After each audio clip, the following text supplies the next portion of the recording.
Okay. Okay lang.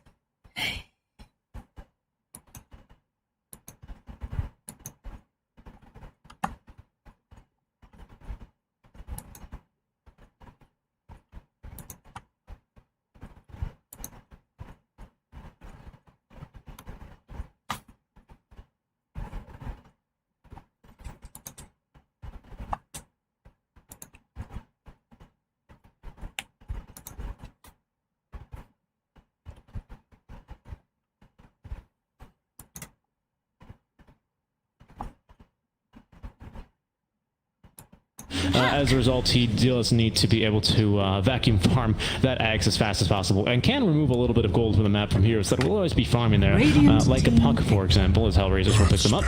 And there's going to be the Cowlin, Earth Spirit drafted.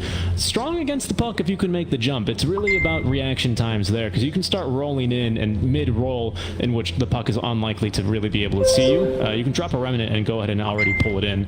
It's costly on the Remnants, because it costs 2 Remnants to do that, and while you're rolling. But it does give you potential setup there for killing the puck. But it does mean the Earth Spirit has to take a level in the Silence by level 5 usually. Sometimes on a lot of Earth Spirits, they don't really like doing that because there's so much damage on level 3 Boulder Smash that you tend to want to try and get that as soon as possible to combine with your level 6 so you can actually have kill potential with the Magnetize. But against a hero like a puck, even a TB early, it could be really well worth it. 1 point into the Silence is valuable.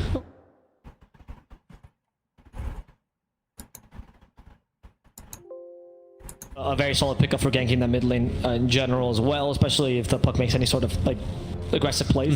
Depending on the matchup you put in the mid lane for the puck, like for example, if he's up against an MP, which sometimes gets played mid, then the puck will want to play that matchup aggressively, because otherwise you don't win it, because you don't want to win in terms of last hits, and then that's when the Earth Spirit takes advantage of it. So always useful to have that rotation. But HellRaisers goes for their own rotation. Also one of their best heroes, of course, Lil's Mirana here, which is going to be the 4. I mean, one of the strongest 4s in the meta. You haven't really seen him much, to be honest. No, I think that's because other position 4s have gotten buffed. You know, I think the patch and balance philosophy around Dota 2 has been going in. Let's not nerf heroes unless they're really OP. Let's just buff everyone else. Yeah. And actually, even Mirana getting a little bit of a buff in 7.28. It wasn't the biggest buff. It was like something on the talent, reducing a cooldown by 2 seconds or something or another, which is, you know, still why this hero is very strong and is going to be able to do a lot of work. It's also an egg hitter this game. You're going to probably throw it up against what looks like the Earth Spirit, although they do have a Phoenix 5, which I'm not totally in love with here.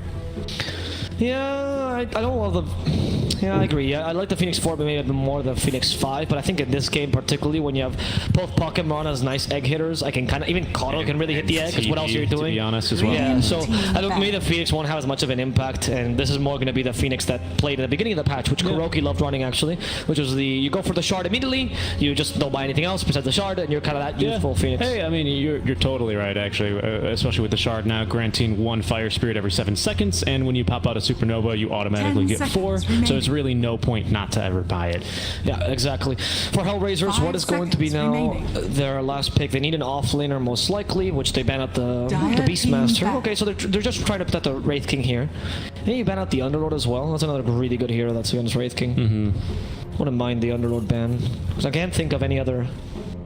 I'm trying to think of any offlaner that might build a Diffusal Blade, and none come to mind. Nah, I mean, you can go Necrons, right, for the Beastmaster. Yeah. Okay, there we go. That's mana burn. That's a source of mana burn. Doesn't need to be Diffusal, right? Like any big team fight offlaners are just bad against Wraith King because, of course, he just revives. So Enigma, sorry, calling him Black. Well, I mean, that's, you know. Yeah. So here's like Enigma, for example. Mangas are not that great. Centaur's fine, always, right? Mars is a good consideration as well. Mars is another good option, but he's been banned. So that's why I'm just siding with the Underlord. I mean, the root's so powerful. You set it up beforehand. Yeah, it reduces damage from the Skellies as well there with the Atrophy Aura. I'm struggling to come up with a better suggestion here, especially because, actually they have last pick. So it would serve as a, well, they don't really need an offlaner here inside of VP Prodigy, and the Sand King would have been an interesting one. What's their mid laner here for VP Prodigy? What are you going to run? Up against a Puck. Sniper. So sniper. Okay, wow. That's a good sniper game. You know, that's like actually when I was mentioning earlier the point about Puck having to play aggressively. This is one of the heroes I was thinking of. And the Tide. Okay, another good hero against Wraith King. I like the Underlord a bit better, but seeing the sniper, I see the Underlord is kind of useless. So Tide is much better because he actually offers you initiation, right? Because you want to deal with the sniper this game. That's very important. I do really like the sniper pickup though. I think it's a very solid pickup against Puck because you force him to play aggressively, and that's where Earth Spirit comes in and punishes you. Sniper is going to be quite solid against TB because TB never gets close enough to hit him. You can even play the sniper more as with the Axe build, right? Which is not bad. It's not too bad. Yeah, I think it's a 1.5, 2 seconds stun. It used to be even longer for some reason, and everyone basically started playing position 4 sniper, and Isork said, no, stop that. Please, like, my pups are plagued by that. I will say though, I mean, we don't really have like a great save for the sniper though, so his positioning this game is going to be of the utmost importance because there's no oracles, right? There's no, I mean, a dazzle would be kind of a weird one, but there's no oracles, there's no what's something else like a snapfire, even, right? A cookie. That little bit of a distance could be enough for the sniper, and it's not the end of the world if someone is in front of the sniper. It's not the same effect of if you have someone in front of the Drow Ranger. It doesn't eliminate its damage, but he just doesn't want anyone in front of him. I mean, he's called sniper, for God's sake. Yeah, long gone are the days where sniper used to play with MOM build and just used to man fight you no matter what. The ho ho ha ha 6.84. Yeah. I don't know any other patches, but that was 6.83, I believe. Was it 8.3? I think it was 8.3 because I started playing in 8.4, and that's going to make you feel like a fossil, I'm sure. I do feel like a fossil. Could be 8.3. You know what? That was actually supposedly the last patch that did officially by Ice Frog. And he left in ho ho ha ha hell forever. Oh my goodness. Well, it's okay because the next patch wouldn't have been much better because the next patch was Disco Pony. 6.84, I'm pretty sure it was Disco Pony, but I could be wrong. Yeah, maybe, I don't know. I remember that patch though. That's a ho ho ha ha troll patch, right? And honestly, looking at the lineups, I would say HellRaisers are much more normal and consistent lineup. Like if I was going to bet on something, I would definitely bet on HellRaisers for the safer bet, right? They have much more solid heroes in general, as maybe the Wraith King, which is kind of scary. Good team fight, nice mid game, good late game options, lanes are not bad. But VP Prodigy have a very interesting proposition with the Wraith King Sniper. And yeah, I'm curious about this. The Sniper is a hard hero to kill if you don't have the right heroes against him. Puck, though, can be a real nuisance in the mid game. It's true. That's true. The issue with this Puck, though, is Puck can jump on him very, very easily. There's no question about that. It's just that Sniper's not really bothered by the Dream Coil, because it's like, whatever, you're on top of me, and now I'm Dream Coiled. I wasn't going to move anyway. I'm just going to A-click on the ground and try and kill you. I don't know. I mean, we've got good follow-up, though. An arrow, the Coddle Illuminate can be annoying, but you're very unlikely to actually hit it with a Blinding Light, so you lose kind of that utility as well from your position 5. It's a bit interesting, but I'm excited to see a Sniper picked in competitive. We'll see if it sticks or not.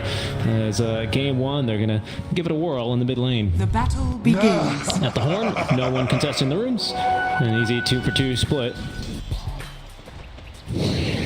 Let's see. Who do the lanes favor? Let's go lane by lane and let's see, right? So let's see the bottom lane. It's Earth Spirit, Nature's Prophet, and then going to be fighting against TB and Coddle. I can't imagine NP doing much this lane. You only have physical damage here, right, against TB, which doesn't care about. The Coddle is great at securing your lane. Your Triads are just for Coddle to farm at this point. Oh, that's a good point, actually. Yeah, I don't think it's the greatest lane for VP Prodigy. I mean, they're going to annoy him, and I don't think Terrorblade is going to kick you out of the lane and destroy you, but I can't imagine that being a strong lane. What do you think of top? Top lane, I'd imagine, is going to be pretty good for Rezo here. Just having already a Morana versus the Wraith King. Morana versus Phoenix is not too bad either for our Potom. She's going to be a little bit annoyed here in the earlier levels without Leap, but is going to be overall being able to do a really, really easy job at being able to out-harass the Phoenix and probably out-trade him. And then with that out of the way here, Rezo should be able to go 1v1 here versus the Wraith King. Yeah, exactly. The Phoenix's job is to try to not be forced out of the lane by the Mirana, and the Mirana's job is to make sure it's a 1v1 matchup.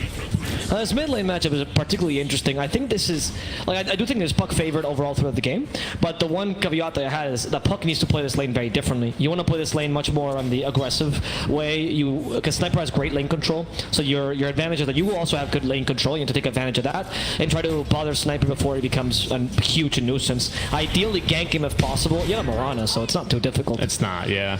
Yeah, Sniper not the most mobile hero in all of the game, so he's very slow. He's susceptible to these arrows. He has short legs. It's what happens. He has got really short legs. You know, the Clockwork, he's a bit faster, right? Even in that suit of armor, especially with the hook shot. But Sniper, he invested all of his skill points into gun. Yeah, exactly. And it wasn't really compared to Pugna, right? Like Pugna is a child, and he outruns the Sniper, which should make the Sniper feel bad about it. It's bad. You can't outrun the Glock he's got there. I don't know.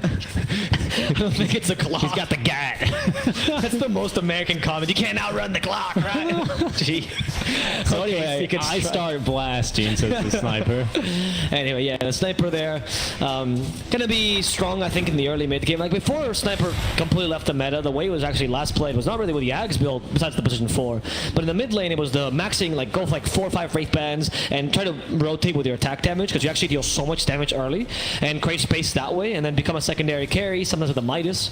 I wonder what the build's gonna be here this game, though. That is a very old build. Oh, it's a Mage Slayer. Yeah. Ooh, actually quite an interesting pickup. I think it's pretty smart. Against the puck seems quite appropriate. The agility it gives you is great. Sniper really appreciates that in general. It's gonna help you mitigate a lot of the puck's damage and fight him head on. Yeah, I don't mind this at all, actually. What's it, Mage Masher? Mage, what? What is it called again? What, the Mage? Yeah. The item. Mage Masher? Oh. Isn't it Witch's Blade? No, Witch's Blade is the puck build. No, he's going for the Mage Slayer. You were right. That's what I mean. I was like, sorry, I brain farted for a second. I was like, what? You've already gotten it. Why are you testing me again? This is a trick question. No, I just brain farted. I'm very sorry. I like that build. I think it's going to be an interesting build for the Sniper. So he can make fulfill more of a utility hero here. On the bottom lane, that's a really good usage of the Solar Bind. Yep. And Celebrity might just die. Kuman chasing after him. Celebrity, Coddle's here too. Vanscore, you're not going anywhere. Stop dancing. Kuman gets the first blood. Vanscore does get annoyed by those treants, and Vanscore like, just let me go! Yeah, eventually he's going to be fast enough there to get out of the way. Bottom is a little bit low. There's a rotation here already. Force Major rotate on over onto Rezo, but again, just one Anchor Smash and he's okay. Did take a point in the Gush 1-1-2 build here at level 4. And he's also got actually the Blightstone, interestingly enough. He probably, of course, is going to be building the Medallion at some point. But even that, combined with Gush, it makes it pretty sketchy for him to be in the lane. It seems like he's just going to go for the Corrosive, or the Corrosion, sorry. Which is an interesting build. Not bad on Tide. Well, the Tide washing machine build. Yeah, exactly. It's not going to be bad. It reminds me of back in Dota 1 where Anchor Smash was actually a passive. People used to build him as a carry. They're like, well, because they're like Battle Fury first and Tide, only build you can possibly have.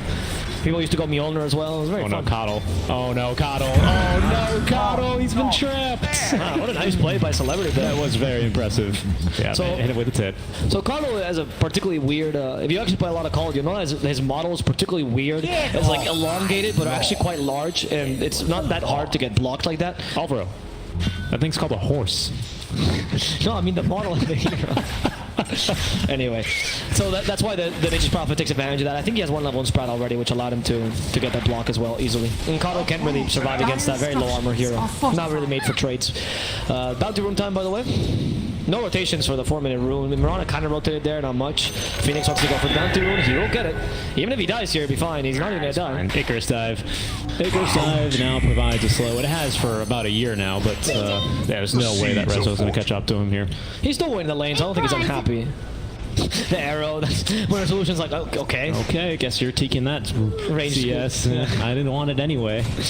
Little was known back in the back when we used to play a fair amount as one of the 3 or 4s used to play the Marauder, the Visage, sorry. Oh, Visage. Yeah.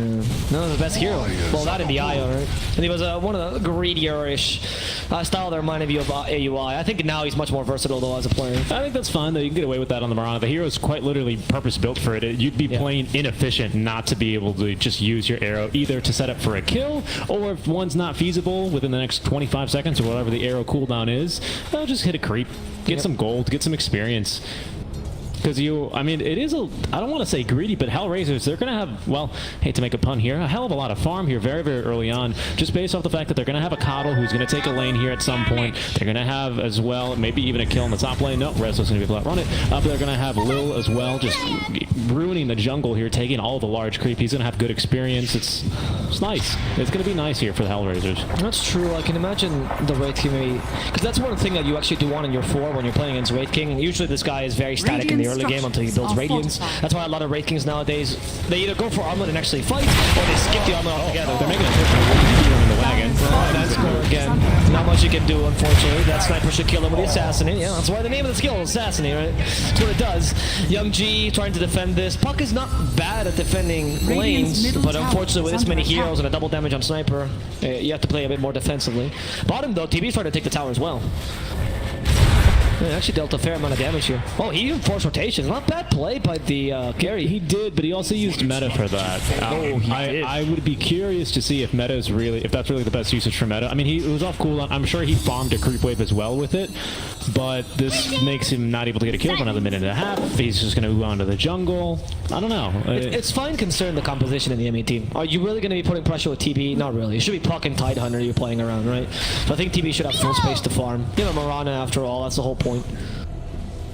So I don't think it's that big a deal. I think it's the right play. I'm a big fan of the Ector playstyle of like, use it if it's off cooldown. Yeah, no, I completely agree. Or the Arteezy playstyle actually, because he was the first guy to do that. It is just kind of, you know, you're going to be losing out on something. You know, maybe, you know, you use God's Strength to farm the big old stack of Ancients, and then the enemies invade your triangle. Well, you don't really have the God's Strength to use anymore, right? There is a price to pay for all of that, but for now in the early game, it's a very, very low price to pay. And in fact, maybe even that was the best move to be making, and Kuman probably thought that. That's why he used it in the first place. Cool, man. Cool, man. This, quite excited. This guy has a lot of history. I think a lot of fans started being a fan of Kuman for a while now. He's been showing some decent performance. I mean, HellRaisers are super stacked, you know, CIS squads, you know. None of these guys are particularly unknown. That's a good kill. I can't believe how effective the Solar Bind is being. Like, if you watch Jenkins, you must think that this is the worst ability in the game, but they're using it. Is that what he says? Oh, he literally made a whole video just to, I think because he lost the pub, and he just made a whole video just to talk about how terrible Coddle is and people stop picking him, and pros like, hold my beer, Jenkins, let me show you. Yeah, pretty much. That's a bold move. I didn't know about that one. Nope. Yeah. Let's see. Puck. You're gonna hit him with the assassinate. That's a phase shift, easy to avoid. And Force Major is going to die. Yeah. But they do get the tower in the process, which is it's actually a win unless you get a counter initiation with a solution coming in. There's the Gush not available, no, so you can't slow on Celebrity. They need some more damage. Solarbine's not available just yet either. Dreamcore finally comes out with the Illuminate, but Wraith King is ready to fight. Resolution immediately purges off though that stun and walks off unscathed. Yeah, that was pretty hilarious, actually. The Celebrity was just walking. There was a TB laying into him there with a Metamorphosis activity. He's like, nope, nope, nope. I'm just here for the Tier 1 tower. I'll be seeing you later. Yeah. Didn't want anything to do with that big old demon there. But Kuman as well there is going to be probably using meta for the third, fourth time, moving into the jungle. He's now got the Dragon Lance operational on himself. Does not have a point in the ulti yet. Why even bother? Of course, you're going to be looking to max your counter image and the meta to maximize your farm. Exactly, that's the point. You're not really looking to fight. He just shows up probably because he was nearby and maybe I can get a kill or something, but that's whatever. They are losing in terms of map control, though. That mid-tier 1 push is not going to be inconsequential. Sniper still, of course, is going to have a pretty healthy looking tier 1. In fact, it's flawless right now. Has not even taken a scratch compared to the tier 1, which of course is already destroyed. That's true. I think the sniper has fulfilled his role. I mean, honestly, people think the sniper, and by people I mean people with my pups, people always consider the sniper to be more of a hard to carry than he is. In the recent iterations, he's been much more of a space creator, which is why I like the Mage Slayer build particularly. Right, he's there to push a tower, he's there to put pressure, take advantage of his great laning stage, and then ideally you rotate a bit early. The sniper's been a bit more static, but considering his objective control, I think it's justified. Let's see what happens once he gets that Mage Slayer, though. Maybe he starts rotating much more effectively, because it's 20 agility. It's not a bad item in terms of stats. Let's see what the Wraith King is building though right now. I want to see if he went for the armlet build this game. Oh, well, never mind, they gotta kill Celebrity. It must feel bad that a hero with 2 TPs keeps getting killed by the one ability that is countered by TPs, right? Yeah, that is true. Like, Carlos just doing this for the extra magic, or the extra magic damage you get, because he knows he's just gonna be able to leave otherwise.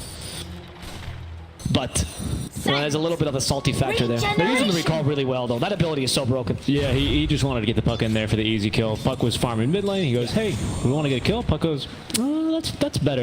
I'll farm a big creep for now. As that's what kind of, at this point of the game, is what Nature's Prophet is to a Puck. A big old creep. It is true, actually. Puck also went, can we see if he went for the Veil Disco this game? No, Blink Dagger straight up. So it's more of an initiation-based puck. I guess he has enough damage already, and the Coddle already boosts his damage anyway. But I like the Coddle. I think the any ability that can position you to the degree that is recall, it's just too powerful in Dota. It makes, first of all, it helps you punish any mistakes so easily, and it also makes your mistakes less punishable. Because if you're in the wrong space at the wrong time because you misread the enemy's movement, etc., Coddle's just like, no problem, bring you back in. Yeah. You have so much versatility. I mean, he's pretty much one of the biggest reasons why Liquid wanted TI, right? This ability and their abuse of it. Not to discount Liquid, of course. Just saying that their knowledge of how to use spaces in the map and their knowledge of how important recall was back in the day when Coddle was the old Coddle. Yeah, exactly. I mean, you know, everyone knows that secret. Liquid, they didn't fluke it. It was OG that fluked it. So because they won it twice. Right? They won it twice. I mean, if you won it once, it's obviously meaningful. But if you won it twice, like, is that really consistent? It's a fluke. It really is. Yeah. Glad we can get that out of the way. DSA, it could be in trouble. They have an arrow soon. The arrow's gonna hit. Yeah, wow, perfectly. Square in the Phoenix's face.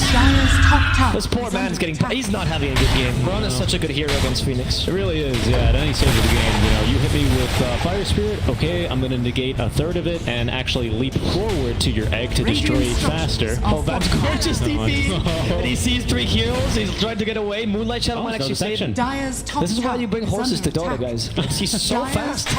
He is incredibly fast. Tower's going to be knocked down here in the top lane by Rezo. He's going to be the one-man demolition squad going straight for the Vlads this game. Okay, so more traditional build. Rezo is that kind of offlaner. Again, shout out to Kips because she gave a little bit of this inside information, but I am a big fan of Rezo ever since he started.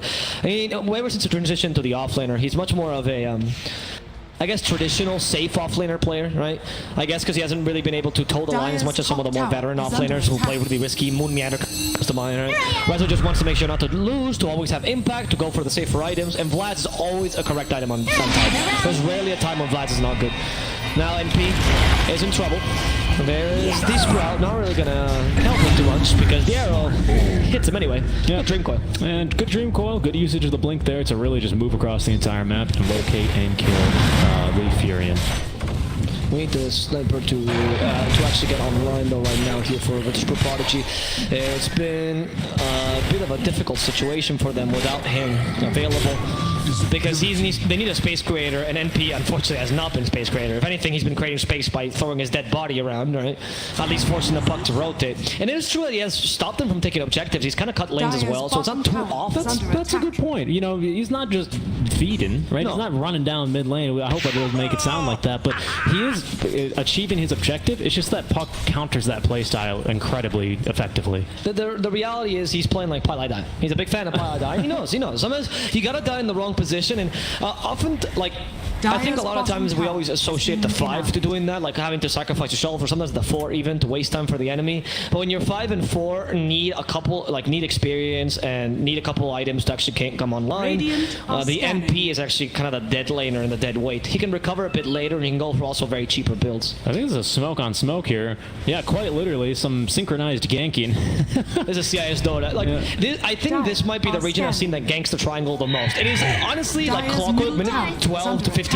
You will see at least one smoke to the triangle. Regardless of what your map control is, doesn't really matter. You're going to smoke to the triangle and kill someone. You know, C really likes smoking after they lose a team fight and right before the tier 3s and tier 4 spawn. Oh, they're going to run right into the sniper here. Rezo's going to say hello, dropping himself a little shrapnel. They're going to get the Ravage out. Supernova though still going to come through, but it's not going to matter because Lil's going to focus right on that. They have a stun for her. She's getting damage and she's dead, as does the Tide Hunter actually. Where did that damage come from? No, it was not the damage of the sniper's tankability as they catch the Coddle as well. Vanscore's gonna die. But in comes Young G. Oh, he's hoping to kill both supports. He might be able to do so thanks to the help of the TB. So at least do a little bit of cleanup afterwards. As Duke managed to kill a sniper in the end. But I do think that here the stand-up performer was a sniper, and you can see how much tankability got off the Mage Slayer. In case people don't know this item too much, right? It gives you a bit of agility, it gives you a little magic resistance, and the passive allows you to reduce the enemy spell damage, which is super impactful here. You can see they actually hit the Tide and then the puck, as opposed to going on one single hero, to reduce the initiation that they wanted to create, which is why Sniper could last so long. I mean, you're not used to seeing Sniper tank a puck, for God's sake. That is a good point. That is a good point here. Especially after the Ravage coming out, which isn't, as I recall, not that bad of damage. Yeah, 200 damage there. It's considerable, right? It's not bad. It's no finger, but when it's AoE, it's pretty good. Yeah, exactly. So it's not bad. I remember that it's also... Wait, can you just hover over the Mage Slayer for a second? Oh, yeah, sure can. Okay, spell damage. Just double checking. So it does say spell damage. So it is going to reduce all of the damage from Tide as well. Not the, obviously physical damage, but all the spells that they have, which is pretty big deal. Puck finally got the Witchblade though, so that's going to give him a bit more extra damage against the Sniper. But remember that the Mage Slayer still gives you magic resistance, and the Witch's Blade, of course, is magic damage as well. So Sniper can fulfill a bit that role of a tank. Interesting when you have a Wraith King that Sniper's going to be the tank. At least pretty early. Yeah, I mean, the Wraith King's not yet ready, right? He's now got the Radiance on the way, which is going to make him a bit tankier here. Passive, what is it? 13? 7? 12% mischance on the Radiance? Or... This is 17. Is it? 17? Check. Oh, you just got it. Yeah, 17. Good call. It's that magic number. I remember it because it's prime, therefore it gives me the heebie-jeebies. Is that right? Yeah, I don't know. Do you not get that with numbers? Like prime numbers, I'm like, unless you're like 3, 5, and 7, you're a weird prime. Dude. What about 1? 1's not prime. All right. Well, Celebrity could be in trouble. Solarbind, and yep, he is in trouble. Yep. And Celebrity's like, guys, I did it. I died again. Is this space? It's prime time to kill this man. Over and over again, anyway.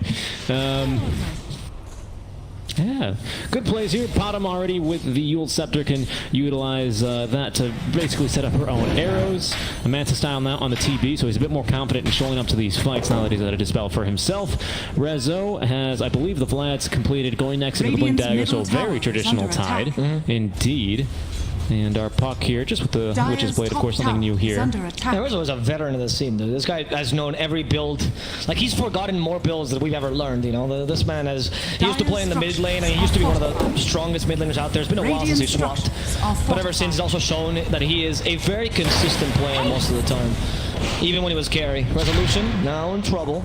There is the shrapnel, because they do see him. They could go on him. He's like, guys, I didn't think of the Blink Dagger. How do I get out from here? I saw the Ravage hill. He uses there. Oh, he actually catches everyone right on the edge of the Ravage. TB's ready to fight as well. Sniper wants to know it. And then next to the TB for now. He goes Supernova. And TB has the Sunder to save himself for now. Trying to destroy the egg in time. Do they have the attack speed? They do not. Instead, Force Major will die in front of Kuman. He has no longer any Sunder, which means he's forced to be destroyed. The Reflection will manage to kill off the NP as they go for Young G and also clean him up. It's going to be a pretty nice engagement.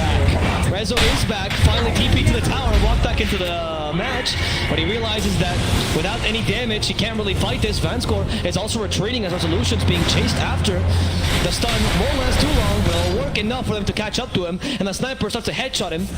Can they just do the one last bit of damage needed? Radiance. Oh, the Radiance. Yep. Nice, and we even get that little guitar riff right after. Well done there. Noticed, did so much work there for that kill, chase him after. Yeah, I mean, nice job there. I think that must have been our Earth Spirit who boulder smashed Rezo onto the cliff. He pops a great Ravage, but unfortunately he's not able to follow up. He Ravages and then immediately TPs to start the fight, which is not really what a Tide Hunter wants to be doing. But it was a good move by him. Unfortunately, he's just much too slow here, even with the phase boots, to really get back in a meaningful amount of time. A good fight there for VPP. As they will move on now. Celebrity's got himself a nice item. He's going to be going for the Aghanim Shard, so he's just going to be looking to split push as much as possible, which is going to summon some greater treants here very early on in the game. Very fun. Yeah, that shard is one of the... I think it might be the best shard in the game, genuinely. Like, I know all the other shards seem more impactful. This is not the shard that makes you go, oh, wow! But it is a ridiculously strong shard, the NP shard. Because... it's actually, in case people don't know, it's whenever these treants break, no matter what happens to them. So even if you don't summon off the sprout, you will still get those treants. If someone puts a Quelling Blade, the treant will appear in their path and block him. It is so annoying. Celebrity, though, is dead again. Well, yeah, it seems like it. It's giving him some hope here, but no, he is super dead. No, not with 3 heroes there, really. And, well, 2 heroes then, and the ability to recall the puck whenever they want. They're kicking off another fight. Great arrow there onto the Phoenix. They're not going to be able to save him. Young G jumping on in for the double kill. And DSA will lose his life. That's yet another support they killed. They haven't been able to reach, I guess, the main carry, which is the Wraith King. But since TB's out farming it, I don't think they're too bothered, honestly. Yeah. Yeah, especially by a fair margin, right? At this point, he's already one full component up. He is going to be going for the butterfly. He's already, actually, just about has it. Yeah, Talisman of Evasion still 1,400. Yep. Forgot the way they nerfed Halberd was by adding a recipe, not by increasing the cost of its components. Very cheap recipe, though. Yeah. It is a cheap recipe. Yep. And the TB, I think, once he reaches the Scotty, which I think it's probably BKB then to the Scotty, the Wraith King is going to have a lot of trouble getting up to him, right? Because you have a lot of Zona to begin with. I'm assuming Coddle will eventually build an Axe, which is Will-O-Wisp. Then the Ravage on top of that, the Dream Coil as well. Actually, can we check if he's even considering the Axe? Sure can. The Coddle's the old man. Once I can't... What is this portrait, dude? That does not look like Coddle. That's like steampunk Kunka. Why is he building an Axe? He is. He is. He's smoking the pipe. Why does Coddle... When did he lose an eye? It does look a lot like Kunka. Did he dye his beard? I will grant you that. Is he going through a midlife crisis? You can tell it's not Kunka because this HUD is still visible, though. Kunka with the widest HUD in all of Dota 2 now. Bot lane, a little bit of split push here. Oh, Celebrity though, he does well to TP out when he does. I think he's learned his lesson about how far ahead he can actually play and how far he can split push. And he knows the line and he's going to toe it from here on out. As we'll be taking a look here at some other items. Notice he now has the full Heavens Halberd up and running. He's going to go next into the AC. Hoping to get that one up to reduce some attack speed. Our sniper has Maelstrom next to the BKB. He's already got the Ogre Axe, so he's making pretty decent progress. Then we'll double back for the Mjolnir. Now this is going to be the Phoenix here, who is going to be the target of a smoke gank. They have plenty of set for him. The beautiful arrow, the dash, the minus armor, the magic damage, and the Wrath of Nature here. Not from Celebrity, just for a parting shot. Yeah, I mean, Celebrity is like, guys, I did it. I'm not dead. I'm not dead. I'm not dead, but they do lose the Phoenix. This poor +5 Phoenix hasn't really had a game just yet. Oh, they're actually going for Witch's Blade. Okay. Offlane NP that struggled. I mean, he's actually recovering kind of decently, though, which is what we spoke about. Well, we say that, but... Well, now they're going to try to kill him. This Puck really has a thing for this NP. Really, yeah. I mean, I said, to this Puck, he's a big range creep. I hear that Puck in his past life used to be a Timber, so I don't know if that's true. It seems like this game he's proving it. Is under attack. And with a 7k lead, HellRaisers is more than comfortable to continue this game. Their late game is also superior, to be honest. I mean, I don't know, there's 2 carries on the VP side, and Sniper can become really impactful, but the team fight is so good for HellRaisers. And we saw the impact of that last game, right? Just the Tidehunter is so useful at any stage of the game. It's going to be a pretty easy roach here with the Gush minus armor as well as the Vlads to keep everyone nice and healed up with that lifesteal. TB nearly finished up with his BKB. He's probably going to back off into the jungle now that Sunder has a half duration. Finish up that BKB, wait for it to come off cooldown, and push with his team. They catch the Phoenix as well, yet again. Scrambled eggs, anyone? No, not today. Can we check one thing though? I know he didn't die, but can we check the kills? Because I feel like most of them are Phoenix and MP. That's the buyback. Q. I'll find it. Q, dude. I found it. How long have you been casting? I've never used this one. 8 deaths on MP. Okay, only 4 on the Phoenix. Okay, so Phoenix is more on the even, but 8 deaths on the MP. Almost half of your kills on HellRaisers are on the enemy offlaner, and he still has a pretty good farm. He's beating the net worth of the Tidehunter. Why? Yeah, he's beating the net worth of the Tidehunter, just barely, but still very impressive considering how much he's died. I think that's not too bad. The only unfortunate situation is that this space the MP supposedly created did not get turned into farm for the Wraith King. He's still 4k behind the Terror Blade, and that's not where you want to be ever.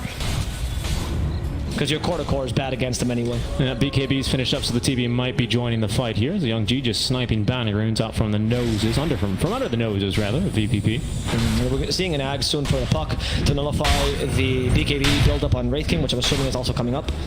I don't believe so. No, he's going for AC. I mean, it's coming up as in way further down the line. Maybe he's still considering his options. Nope, but he's committed for the AC. Okay. I guess you need more. We need more damage here for the TB. Sure. I don't think it should be Wraith King as dealing with a TB though. I would like to see more like BKB and mobility rather than having the assault cuirass here. But I can see that right now you feel like you're not enough of a carry, and so you need more DPS.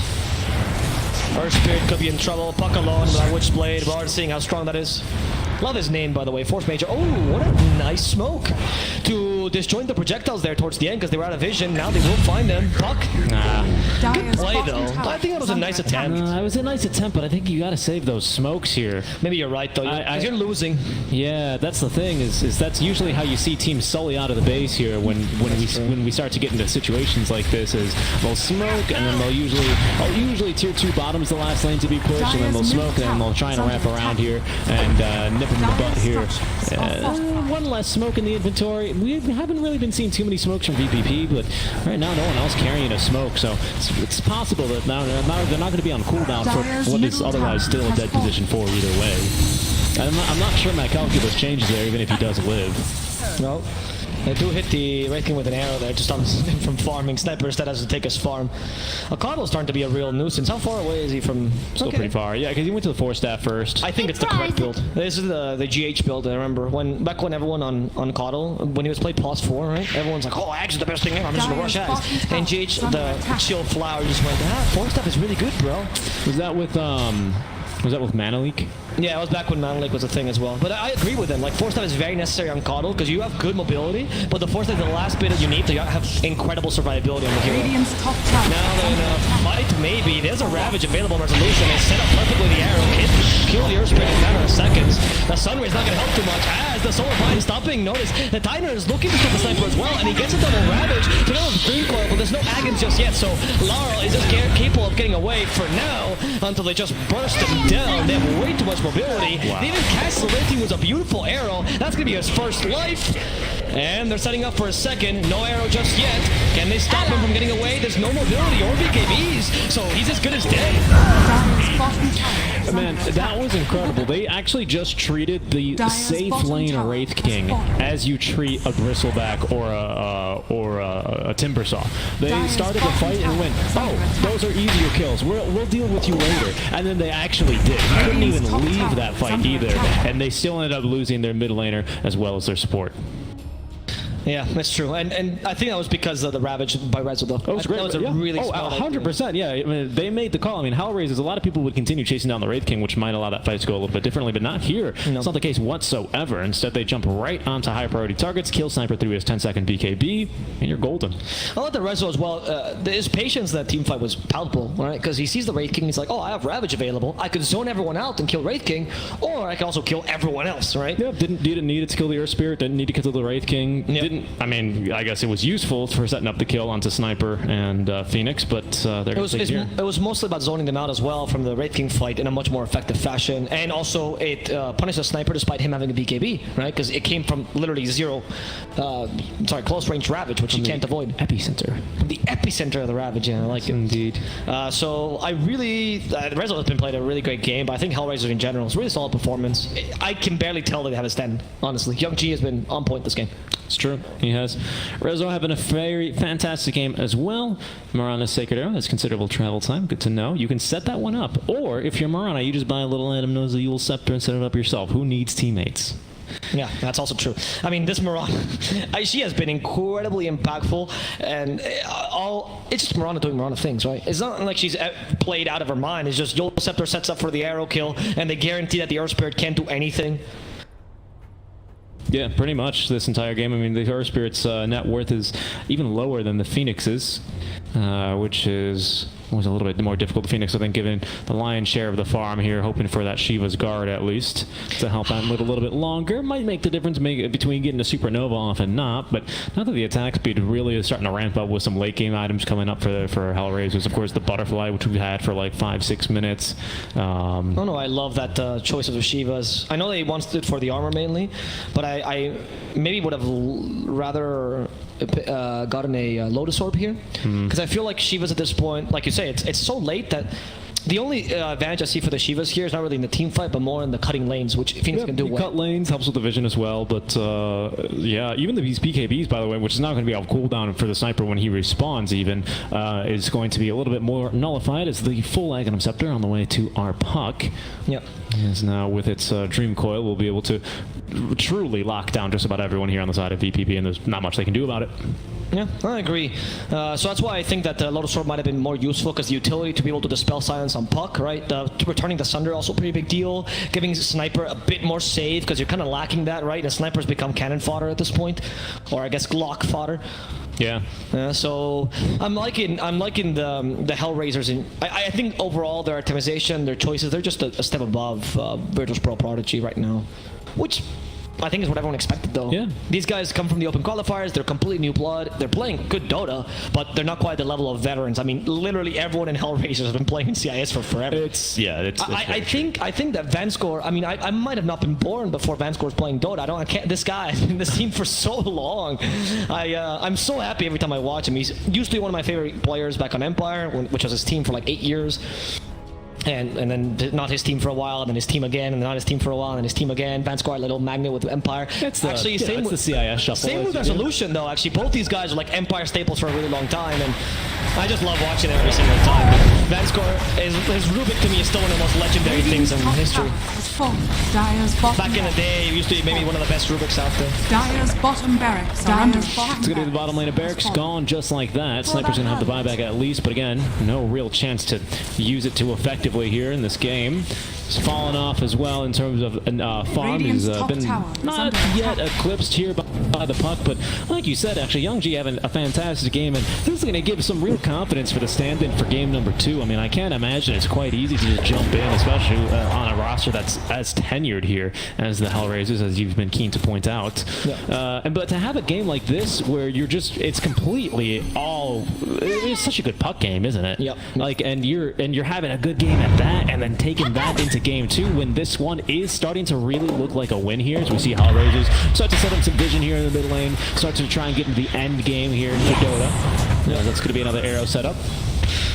I'd agree with that. Let's see what Mirana has. Oh, she has a BKB already. Still has to leap. No, thank God the BKB saves you a bit. Magnetas will still go through it, of course, as it does now. Yep. But BKB makes sure that she can't quite die there. Surprised that she has a BKB. And I agree with you. I think especially because, I mean, I know from watching Young G just a couple of times before in previous iterations, I know his Puck is one of his better heroes. So if your mid laner, whom you've never played with again before, goes and says, hey, this is my comfort hero, pick it for me, and then he dominates on the hero, you're like, okay, I trust you, right? And it creates that kind of confidence. Whereas if he picks his comfort hero and you lose with him, you're like, oh God, who's our stand? Like, what do we do now? Yeah, exactly. It actually happened to, ironically, when we were casting Realms Collide, it happened to Omega when they had PP and they gave him his comfort hero, and PP proceeded to lose the lane. You're like, oh, I guess we're done. Yeah, what do we do then, right? Yeah, well, you know, that's this is a good game one there. HellRaisers are going to close it out. They're going to go Moonlight Shadow smoked up. Of course, Celebrity they see, Celebrity they want. Instead, now Wraith King jumping on in. You'll set it up. They will be able to hit a Topicalical Reser counter initiating. Catches 3 heroes there with the Ravage, but the Supernova comes up beforehand. They're going to get the kill on Dame as well. So we have our Sniper chasing them away here with the gun. Not bad. It's like the end of Gran Torino, but Kuman looking to try and counter initiate. He's got the BKB right onto the Celebrity. He goes. No chance to live there. You can. Alright, well, the TB's still very powerful, but TB is kind of alone here, and he's not the fastest hero. They might be able to catch him. Instead, it's Young G who stays behind. I don't know if that was on purpose, because it seems like he wanted to give space to Kuman, and they kind of had to do that.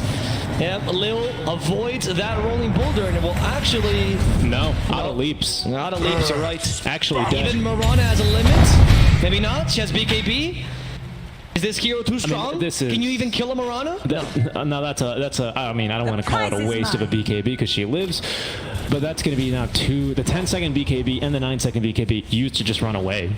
And they did at least get the bottom lane of Barracks after they used that BKB later on in the fight. But this one, unfortunately, doesn't really net them much else. They get a kill, another one onto Celebrity, but I mean, these days, those come a dime a dozen. And a buyback out from the Earth Spirit, who's then able to actually get some assist gold onto a big kill like the Puck. So ends up being well worth it here for Horse Major. Not quite VPP back in this game yet. It's still definitely HellRaisers' game to lose, but a much better chance now for VPP. Yes, I completely agree. The HellRaisers still has a they have good the core-to-core match, particularly the net worth difference, is still completely in their favor, and the win probability is for them. But these small kills is what you need to do if you ever want to get back into this game. Yeah. The only problem I have is that the only scenario I see where these guys really bring it back is when Sniper and Wraith King have so much farm that they just outcarry your whole team. I know that's never going to happen because the team fight differential is so big right now. The Supernova has not been used for a single time. It is, but VPP, I think they're showing their stuff there and why they are an up-and-coming roster. The positioning there, I mean, Rezo had a pretty good Ravage, but everyone is still pretty far apart, right? If you compare that and contrast that more specifically to the Ravage he had right here about approximately 10 minutes ago, where he catches both Sniper as well as the Phoenix, right? That's a completely different type of Ravage, even though he caught more heroes in that second one on the high ground. Yeah, I agree. So, I mean, that Ravage from the high ground was kind of insane, but I don't quite understand how he got that many heroes, right? It was like right on the edge for resolution. I guess they weren't expecting it either. It's a big AoE on Ravage, to be honest. Massive, yeah. Well, knowing that AoE by heart is not easy, and he knew that. Solar Christ is ready for resolution, or soon to be, sorry. He has Medallion for now as they push Roshan. This Roshan should be the one that takes them to high ground. I mean, it'll take them back to high ground, right? I think they've already been there. No, right, sorry. This is Roshan. Yeah, you're right. This is Roshan, the one that finishes the game by finishing off the high ground. The game's getting back together, and they're going high ground. No mistakes anymore by HellRaisers. They played for a while. Now they have Roshan. They're going for objectives. Coddle's got his axe now.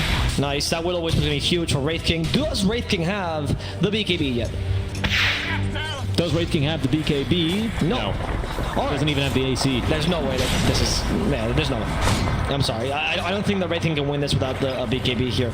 Because that's part of the reason why the Will-O-Wisp now is not as strong, because you can actually take BKB in between ticks. It's not perma-stunning. It's actually just pulling into the center, which is still very annoying for a melee carry, but with BKB you're fine. Not the case if you don't buy it. We even have Ags on Puck, so at this point I don't know how important that's going to be. Yeah. And he can push him away, by the way. The combo of Coddle plus Puck is always a thing. It is, yep. He snaps Blinding Light. We even got a Force Staff here as well for Vanscore if he wants to go to do it the old-fashioned way. Yep.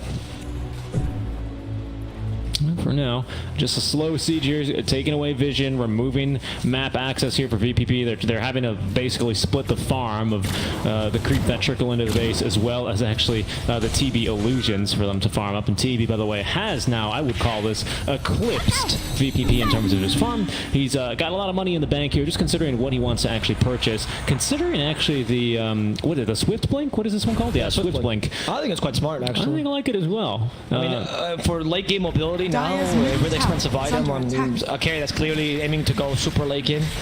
I wouldn't mind an Ags maybe first, but I know he's out of slots, so this would might just be better. It's probably, yeah, more stats, right? I suppose you'd get rid of the boots then anyway. Well, or the Swift Blink might just get rid of the Hurricane Pike, right? Because that's your mobility item, or you might put the BKB in the inventory, yeah, something like that. I don't know, I kind of like the Dragon Lance though, especially versus a sniper. No, I don't. I mean, if it wasn't to me, I would also take away the boots. But yeah, no, it depends on how you initiate. I think most games that don't have a sniper or maybe an arc warden, that's going to be the case. But with a sniper arc, I think that's the exception. Yeah, the blink is particularly he's getting it for the sniper arc, or the sniper in this case. Yeah, because I think late game, if you have 9 slotted cores here all around, I think the sniper, I don't even know versus a TB though. If you do like your bot TI between the two, who wins? Yep. I got no clue. We'll see. It seems like HellRaisers are just taking a chill pill right now because they don't really need to. Like, there's no pressure onto them. The late game is not very scary, but you don't want to give the enemy team a chance to come back, though. So there's a little bit of a threshold that you need to be in, right? You need to put a bit of aggression, but not enough so that you get punished for it. But you need to keep putting the pressure to make sure that Wraith King and Sniper can't recover this game. Man, 100 move speed is like criminally slow. Yeah, the Solar Bite is not a bad ability late. Not at all. I'm telling you, Jenkins, retract your video. My old man Coddle is a god. Delete it. Delete it. Delete your lies. I think this is going to be the Blink Dagger here completed for TB. That's incredible. How fast does this guy farm? I guess he has 30k. He has 30k. Yeah, he's got 12k more. He's got almost a whole Furion worth of net worth over the sniper. Whole Fury. That's how we measure him. That's how we measure him. Let's see. No. I love that because the TB farms illusions, right? Even though he has 30k net worth and a ridiculous amount of assets, he's still not level 24. Yeah. Because he lacks the experience, because the illusions, of course, don't give him experience. Yeah, it's the same thing with Tinkers, right? Your Tinker's 9 slotted, but he's only got like level 20. Because you march to the machines and leave if you're being efficient in that farm, right? Or Naga has the same issue. Any illusion-based hero has the issue. Which is sometimes you can take I don't know. We are getting a couple items up here for the sniper. He's got the Blitz Knuckles, the full Mjolnir, so his attack speed is going to be much, much higher than what we've previously seen from him in team fights. The AC is done as well here for Red King, so greetings and salutations to -20 attack speed slow and a nice AoE. Yep. Are you really committed to that? I really like it. I'm surprised I never made the connection, but I hate that you did today. Well, we have a Hex as the next item for Nature's Prophet, which I think is a necessity right now to deal with some. Because one of the advantages Virtus Pro Prodigy technically still has is that both their cores or their DPS heroes are very burst damaging heroes, right? They can go from 0 to 100 really easily, and so they could potentially take down the Wraith King, or sorry, the Terrorblade really easily if they have some sort of. If you have a guide zone, okay. If they have something like a Hex, for example, that can set up for that kill, they should be able to kill the TB in time.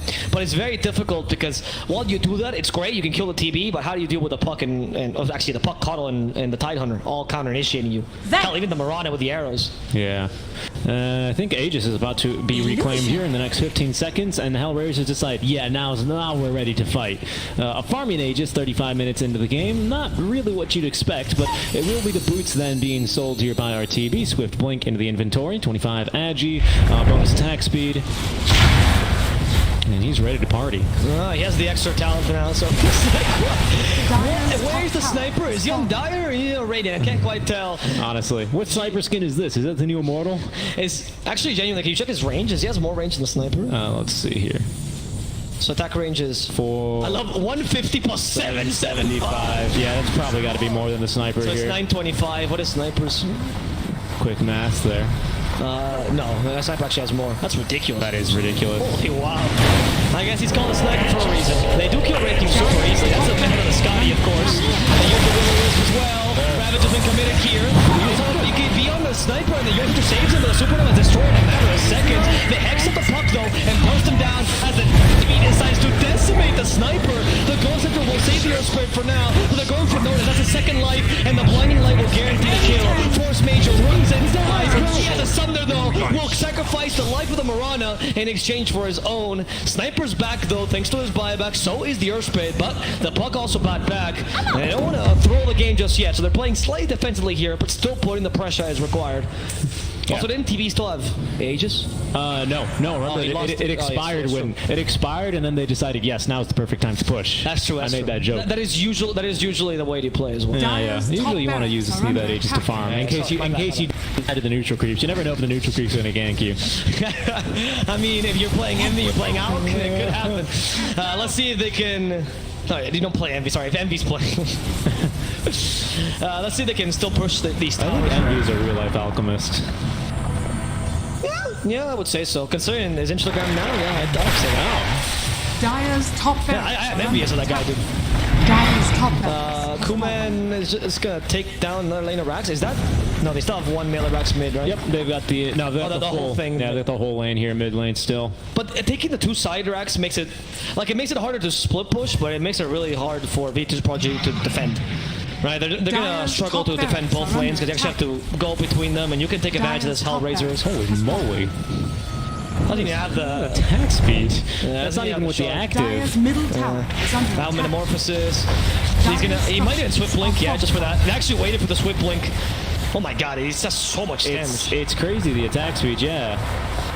That tower is melting, and they can't defend that far away. No, they really can't. Notice tried.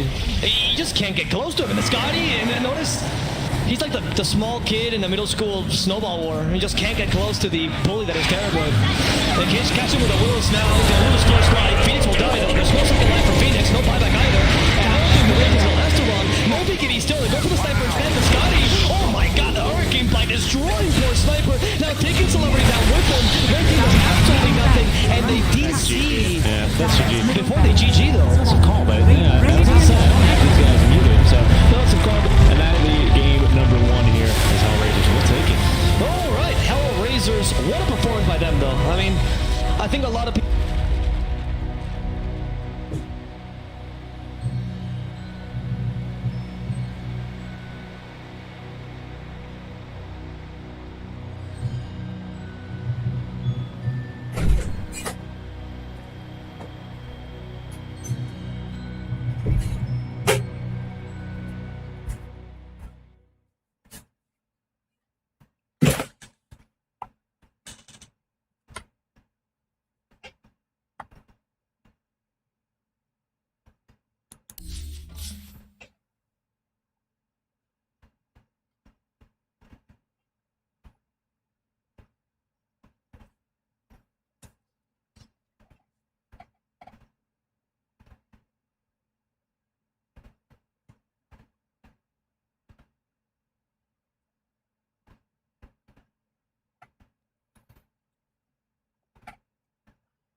5 seconds remaining.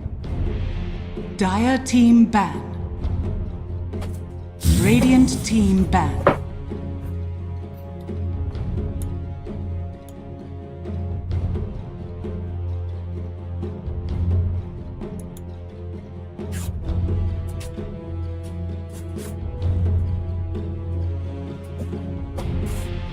Ten seconds remaining. 5 seconds Dire team ban. Whenever you're ready, we can go. Radiant team ban. Oh, no, I agree. Hot mic's up here.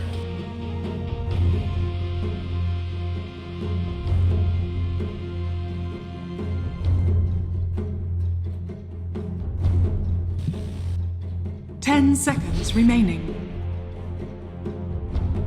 Dire team pick.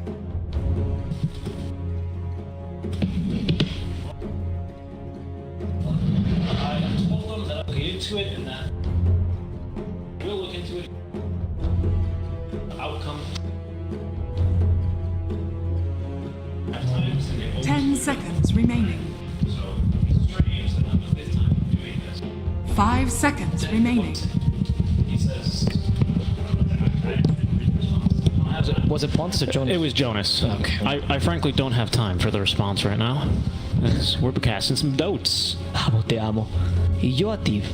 Radiant team You're pick. replying as me right now. I speak for the trees. Oh, you don't have accents. No. Oh, Jesus. Él también Te ama. te ama. There we go. All right, ready? There we go. Okay, Alvaro Sanchez Velasco, you are going to take us 10 away seconds after a remaining. 3-second countdown. I'm gonna smack you in the face. In a 3, non-sexual 5 way, but seconds completely remaining. aggressive. 3, 2, 1. Hello guys and welcome to the Division 2 of the DPC CIS, the lower division of the DPC CIS League here, powered by ESL and Intel. Sorry, powered by Intel, but hosted by ESL. Oh my lord. After that intro, make way for the intro. The carpet. Actually, it's Eastern European now. Oh no. The carpet, which used to be red, but is now for some reason 10 not, seconds remaining. Alvaro has rolled out for us, is now here, and I will now 5 announce seconds myself. remaining. Thank you, Avo. It is me, Seeking Strike. We're going to be bringing you the action here for the entirety of the lower division of the DPC, or Eastern European League, presented by ESL1, powered by Intel. Not all That's how you do an intro. Not all presentations are equal, and mine was trash, and I can admit that. And That's okay. It's important that we do mention Eastern European because this game does have, I believe, at least one Ukrainian, which is Resolution. So that's why that's one of the biggest changes in nomenclature. Ukrainians can now be identified with the whole idea of Eastern Europe because they're not identified within the idea of CIS. So shout out to all Ukrainian friends. Hello. Hello, guys. I wish I spoke some Ukrainian, but unfortunately I do not. Me too. I'm sorry. Here we are, though, in our draft. HellRaisers, my goodness, what a game one. 10 Dominant performance. seconds It's remaining. slow, calm, cool, and collected are the ways that I would really try and define 5 that game seconds by. remaining. Never did they really try and make too many mistakes. Even Reza, when he Dire was team clipped, back. waited like 5 seconds for him to pop the Ravage on the high ground, right? That man's patient. They got Roche number 2 completely just farmed an item they needed to end the game with for the entire 5 minutes of that Aegis. They knew they had it. They knew what they needed to do, and they Radiant did it. They team weren't really back. too concerned with much else. And that's really refreshing to see here as well here in this region. I think CIS Dota, Eastern European Dota, is definitely slow, methodical here, and it's well, of course, worth watching. But you get a lot of really nice team 10 plays and seconds rotations. remaining. That's why Avo and I really like. I think it's because we casted a lot with each other. 5 But we really seconds do remaining. like calling out the rotations around the maps and how teams will react to certain vision when compared to when they have the information, right? Yeah, I particularly... Dire team That's right, back. that's right, I reminded him. I particularly like the CIS Dota because their team fight execution in Radiant general is team just back. it's just some next level stuff, honestly. Their team fight execution is probably one of the best regions in my opinion. They have really good coordination. I've always considered there was something there about being able to speak your native language, right? Which a lot of other players don't get to do. Because I actually see the same kind of coordination in South America, right? Or actually in China. Those are the places where the coordination in team fights, when you have a top tier 10 team, of course, is like seconds remaining. top notch, you know? Yeah. And of course, if you go for the tier 1 teams like OG, like, you're gonna see that too. But you're gonna see this in like tier 2 teams in CIS. So I always wondered there was some sort of thing there about speaking your native language. That's a really interesting point, and you see this as well in the C region, right? A region I'm much more familiar with here. Oh yeah, where the teams are the same national. Where the teams are the same national, like 496, Motivate Trust for the longest time, right? Even to a small or whatever iteration of Motivate Trust. Whatever iteration, yeah, right. Signature Trust something, yeah, exactly. Yeah. But yeah, that's a good point to bring up, and I think that is really conducive towards teams having really great coordination, and of course just communication, especially in the lower divisions where teams are still sort of developing those skills, learning how to play together when there's a lot of roster instability, especially compared to the tier 1 or the upper division sort of teams, which are all contracted and they're tenured, blah, blah, blah, blah, blah. And here there's a little bit more instability here, and I think that is actually a really big advantage that the region has. Yeah, it's true. There's a bit of there's a healthy tier 2 scene in terms of orgs. What most people say is that the players, I think now it's changing, of course, the DPC League, but the players have never put in as much professional effort as the orgs have. So a lot of players will treat orgs like stacks. They don't care as much. You know, there's not like the big opportunity, because CIS, Eastern Europe now has always had massive Dota fandom in general. HellRaisers, let's go into the draft a bit. They actually repeated Terrorblade. This time they're going to be playing with Jakiro, which I love for them. It's one of... Actually, ever since Vanscore's changed to 5, right, one of the best heroes I like seeing him on is particularly the Jakiro. I think he's one of the 5s that requires the most mechanical skill, and Vanscore is always known for the mechanical skill level. I really like it. This game is going to secure the lane for Terrorblade. It's like a CM, but for Vanscore, really. And then you add the Batrider on top of that. You're going clearly for strong lanes. I'm actually thinking this Batrider is going to go mid, because I know when Nyx is playing in the team, they actually pick Batrider mid a fair amount. They do like it. I think Young G can, of course, always play it, and it's something that they're used to canceling heroes like Ember or Void Spirit. Or in this game, the NP, who is completely countered again, this time not only by the mid laner, potentially the Batrider, but also this time by the Jakiro, who, of course, with Macropyre can break trees, Ice Pass as well, with a very, very long cast range, and even really, really strong wave push as well to clear out his treants with the dual breath and the liquid fire. I mean, he is an NP killing machine, basically, if one were ever to exist. That's very true, yeah. And you can't really trade evenly with him, because he slows down your attack speed, which makes it really difficult for you to actually trade 1v1. Also, Jakiro's a pretty nice tanky hero. Actually, out of all the supports, you're right. He has one of the highest HP gains, or sorry, HP in general, right? His armor is not the best, but usually he can tank a decent amount. And that's useful though, because very fun. Okay, so Spirit Breaker Darkseer. This is okay, but what are your lanes? Because now I like the Darkseer. NP5, Void Spirit mid, Spirit Breaker 4, Darkseer 3. Yeah, it's pretty good actually. The only issue is that the Jakiro is going to kind of own that lane. That's a hero that can actually tank the Ion Shell quite nicely as compared to the TB, who cannot. But he can, and he trades and will be able to out-harass the Spirit Breaker whenever he has Liquid Fire, because the attack speed slow is going to be killer towards him on the dual breath as well. And even the Ice Path to be able to catch a Darkseer who's surging and running away. I think it's okay. Don't get me wrong. I still think it's okay, but it's not going to be like this. I mean, obviously they pick the combo out for the lane, right? That combo is for the mid game and for ganks right out of the laning stage. So there's something to be said there, but I don't think the lane is that amazing. The counterpoint would be that TB struggles a lot, because when he has meta, he's great against Darkseer, but without meta, you gotta tank those Iron Shells, you barely have any HP, and on top of that, one of the advantages of having a Spirit Breaker, or really any beefy melee core, or beefy melee support, is that you can just run out the Terrorblade, even dive him on the tower, and he's not gonna be able to push you away. He doesn't have any abilities to do that. That's true. Jakiro, if you might have to be, as you say, go for the Ice Path build just to have the defensive capability. Yeah, it's definitely going to be an Ice Path and dual breath build here for sure versus the Jakiro, just so we can push out the waves versus NP.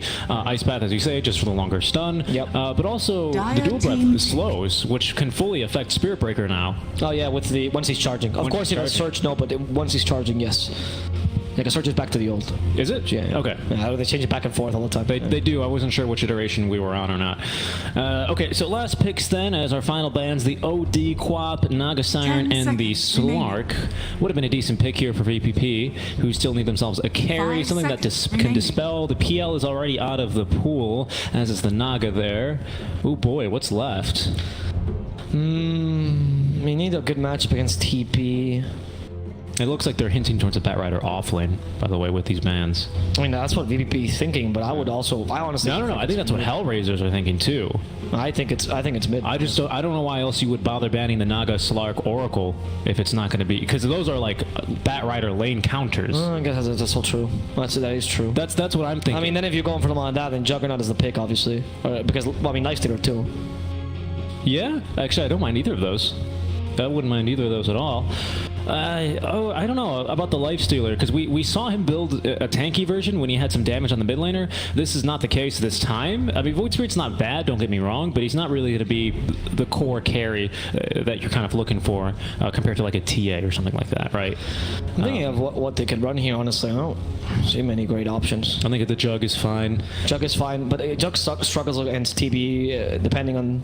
Like, it really depends on you being more farmed than TB. Maybe the VL. There's a Jug. Okay. Yeah, it's a good suggestion on the Jug. I think those bans are debated. I think they're going to run the Batrider mid and pick something else. And I mean, that's the beauty of last pick, right? They completely have the option to do that. Because that lane matchup is so good. Like, Batrider really destroys a Void Spirit. You can play super aggressively, and here you can pick up something that's decent against Jug. Like, for example, Slardar, which is great against Juggernaut in the lane. Even one of the heroes. I mean, Bars can kind of deal with him.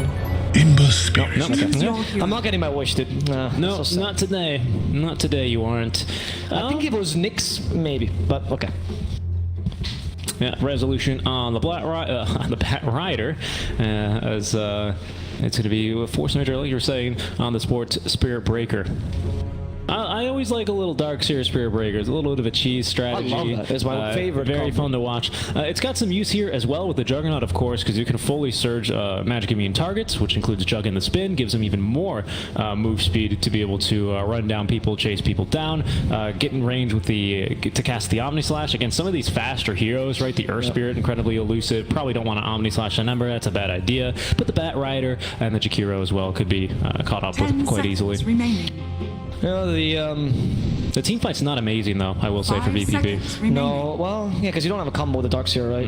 Unfortunately. A charge? Yeah, I don't think a charge into... Like, you got a lot of damage, but how do you, like, make people sit and take it? I guess HellRaisers doesn't have the greatest team fight either. I mean, they do have a lot of good single targets, but their AoE is not like last game where they had a Ravage. Yeah, I mean, yes, you're right, but I think Earth Spirit Jakiro is actually quite a beautiful combo indeed. Yeah, I guess the supports for VP Prodigy are lacking a fair amount of team fight. Like, they're, again, very single target oriented. The Spirit Breaker really does fall off. I don't know, the new shard makes him kind of... You are right about that. Yeah, it's really rejuvenated the ulti into being, like, pickable. I think this game is honestly winnable by VP Prodigy. I think their draft is better than last game for sure. I think it's easier to play as well. But it does concern me, the core-to-core between Terrorblade and Juggernaut. Like, theoretically, you can Omni Slash and get up to Terrorblade, and then you just destroy him before he gets Thunder off, which is great. But the problem is that if you play... So if Terrorblade manages to get a Scotty before you get enough items to kill him with a single Omni, then Terrorblade's gonna Scotty you or while you're trying to get to him, and either Jug goes for like a Swift Strike or Swift Blink, for example, try to kill with the Omni. Like, there's a lot of counterplay involved, but the Jugger is not the most safe hero against TV. There's a lot of counterplay that can kill him. Yeah, but I mean, also Lotus Orb. That's true, but the good news is that this game you did get the versus Batrider, which is exactly what you're looking for, right? Batrider is a hero, I believe, kind of balanced in mind with having a strong lane, right? He's really quite a feast or famine hero. He does recover really, really nicely, especially now that the Ancients take a lot more damage. Magic damage, you can farm those up. No, gone are the days of stacking, but go ahead. Well, no, that got nerfed, by the way, guys. I know that you guys read the Sticky Napalm, now deals half damage to Ancients. Does not stop the Batrider from doing the exact same thing. It doesn't. It's still a ton of damage. Yes. And the point I bring up there, though, is that the Batrider is going to be off to a pretty slow start, and the Bat, along with the Earth Spirit, are really the tempo bringers here for HellRaisers. Is going to be my only concern with that Juggernaut being based, or with them not following your advice of perhaps running the Batrider in the mid lane and picking something else like the Slardar or whatever else they wanted. Yeah, that is I mean, that brings you a bit more team fight in the late game, right? Or damage in the late game, because Ember can build up as a carry, so it's useful as well. But of course, the laning is going to be more difficult, which gives DPP a chance to kind of beat you early, hopefully hunt down the TP. They have a really good lineup to hunt them down. That's kind of that's what I think they're going to try and do. Other than that, I look very similar to last game. Even if the Wraith King does get farmed, or in this scenario, even if the Jug does get farmed, I don't know how you go toe to toe versus that TB. Yep, no, I agree. And that's really the concern here. We'll see. I think Ember might need to consider a little bit of an earlier build, just to be able to bring a bit of tempo. We did see, I mean, as we do see in the CIS region, they do like to gank opposite in terms of what we usually see compared to other regions. So that could potentially be used to try and get a little bit of a better start here too. The TB boost his farm. Maybe you just go top anyway once you have lasso and get a free kill there. I think there's a lot of possibilities. It's not going to be the end of the world just because the Juggernaut exists, but it does make the game a little bit more difficult. The HellRaisers are going to have to address this, and I'm really eager to see how they choose to do so. Yeah, it's going to be an interesting game. I think this game is definitely... I like the strategy for both teams a bit more. I think they're more even in what they're trying to do. They both have a solid most points of the game. It's not like one point where I'm thinking, oh, HellRaisers is limited now, or BB Prodigy is limited. That's not going to happen. So there's going to be a bit more of an even game overall. But I'm kind of concerned for the TB though. Honestly, the Darkseer matchup makes you want to die, because you have to just be super precise with your with how much you tank about the Iron Shell and your last hits to make sure that you don't take any extra damage. Level 1 Iron Shell sucks, but level 2 is when it really becomes it's true. Threat. Yeah, you need 2 level 1 Iron Shells to do really any damage, but we can already see Kuman. He's prepared for this though, starting off with 2 stacks of the tangos, so of his own tangos that is, and steal them from the supports. Needs them to be off cooldown. Metamorphosis used. His Force Major might be in some trouble here. He actually took a point in the bash, so he can't even charge away. He's continuing to chase after this courier, but nice job there actually. Just continuing to run. The dual burst slow doesn't last that long, and Kuman is still slow as hell. Even though they did reduce they removed rather the 20% move speed slow you used to get with meta active. Doesn't really matter. It's interesting to go for the bash, because I wouldn't say that this is a lane where, like, bash is when you want to trade in the lane, and charge is when you're thinking more kill potential. Most times I would say bash is actually a better choice, but I think in this lane, considering you really just can't trade, like there's a point where the meta is on, you're just done for, right? So you're useless in the lane, and you're stealing off a lot of experience from Celebrity. Yeah, we're guaranteed on this one. No, then the guaranteed on this one. There it is. Yep. What a prediction. What a caster. Yeah, well, you know. I'm announcing my retirement. I'm going to become a professional poker player now with my prediction on that one. This one's going to be blackjack. That's not poker, but still, you know what I mean. I'm glad you're not a professional poker player. You decided to become caster instead. Slightly better at that. Well, the TP doesn't seem to be struggling too much, though, to be honest, despite the difficult matchup. Maybe because of the lack of the charge, though. Once you hit level 3 on Darkseer, we'll see the real lane start up for them. And he's close already. Yep. Jakiro's been doing a really good job, by the way. When you're playing a support that against a Darkseer that has a core that's not very good against Darkseer, the best thing you can do is kite the creeps yourself. Jakiro has enough HP to tank that Iron Shell, no problem, and he's been doing that for quite a while to make sure that the Terrorblade is still full HP. Okay, that was an interesting charge. Yeah, just looking to do a lot of damage with the creep, I suppose. Yep. Alrighty, in the mid lane then, taking a look at the 2 elder of the 4 brothers we have in the game. And that's true. Yeah, you can tell by the lengths of their beards. And this is going to be, 15 and 5 compared to the 13 and 3. Just about even here. So that's why Storm has a mustache? Yeah, exactly. Because mustache is for young people? Yeah. Okay. You're exactly right. That's why I can't grow a beard and I make the stupid jokes between the 2 of us. I don't know if my beard would count as growing a beard. Bottom, there's a kill going on. There's a kill going on Terrorblade because they're trying to finish him off. Vanscore, though, very nice body block. Or made that body block him instead. Yeah, they're going to kill him in the end.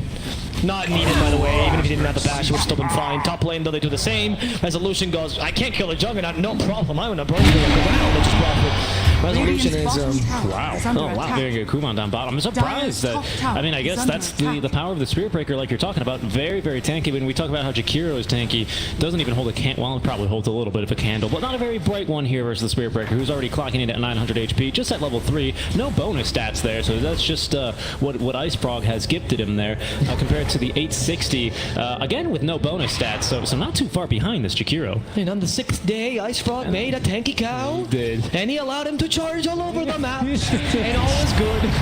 Speaking of charging, he's going to be heading mid lane now towards the Ember Spirit. Aether Remnant perfectly placed, though, will connect. Nice job there on the boulder smash from the middle child. That is always something that you want to do, by the way, against the one of the advantages, sorry, that Void Spirit has against these heroes like Puck or Ember, who has this moment of vulnerability or invulnerability. Usually it's great for dodging spells, but it sets up perfectly for the Aether Remnant. So if you're an experienced Void Spirit player, you know how to punish them. And usually the best way to deal with heroes like Ember, Puck, and lane as Void Spirit is to get ganks in and try to play extra aggressive to use your better kill potential against them. As you can see though, Young G, very smart, did not go for the kill potential build, went for the farming build and the more lane consistency build with the Flame Guard max first. Yeah, I think that definitely makes sense here, especially because it will allow you, like you said, go in jungle. You're not really going to be guaranteed safe passage in this lane as soon as level 6. The same could be said, however, for the Void Spirit, but because they have the better gankers with the Spirit Breaker naturally, it's going to be a little bit more advisable to get in the jungle. They're going to be coming now for Rezo. It's a 4-man gank into the triangle here at the 5-minute mark. Force Major, though, is going to try here for Rezo, as they might look to turn here. Plenty of magic damage, as now Young G will join the fun. Looking for a bash, will be Force Major, but unable to find one. Alright, that was nice rotations. I like how both Rezo and Young G knew they just have to converge there to make sure they could fight this, and they don't lose Rezo in the process. They've wasted a fair amount of resources, but Jug is recovering by taking some stacks I think were meant for Rezo. I don't know if you saw there. That was like a 2 or 3 stack for the neutrals. Celebrity could be in trouble, a bit of slow, but yeah, you can't do anything in Surge.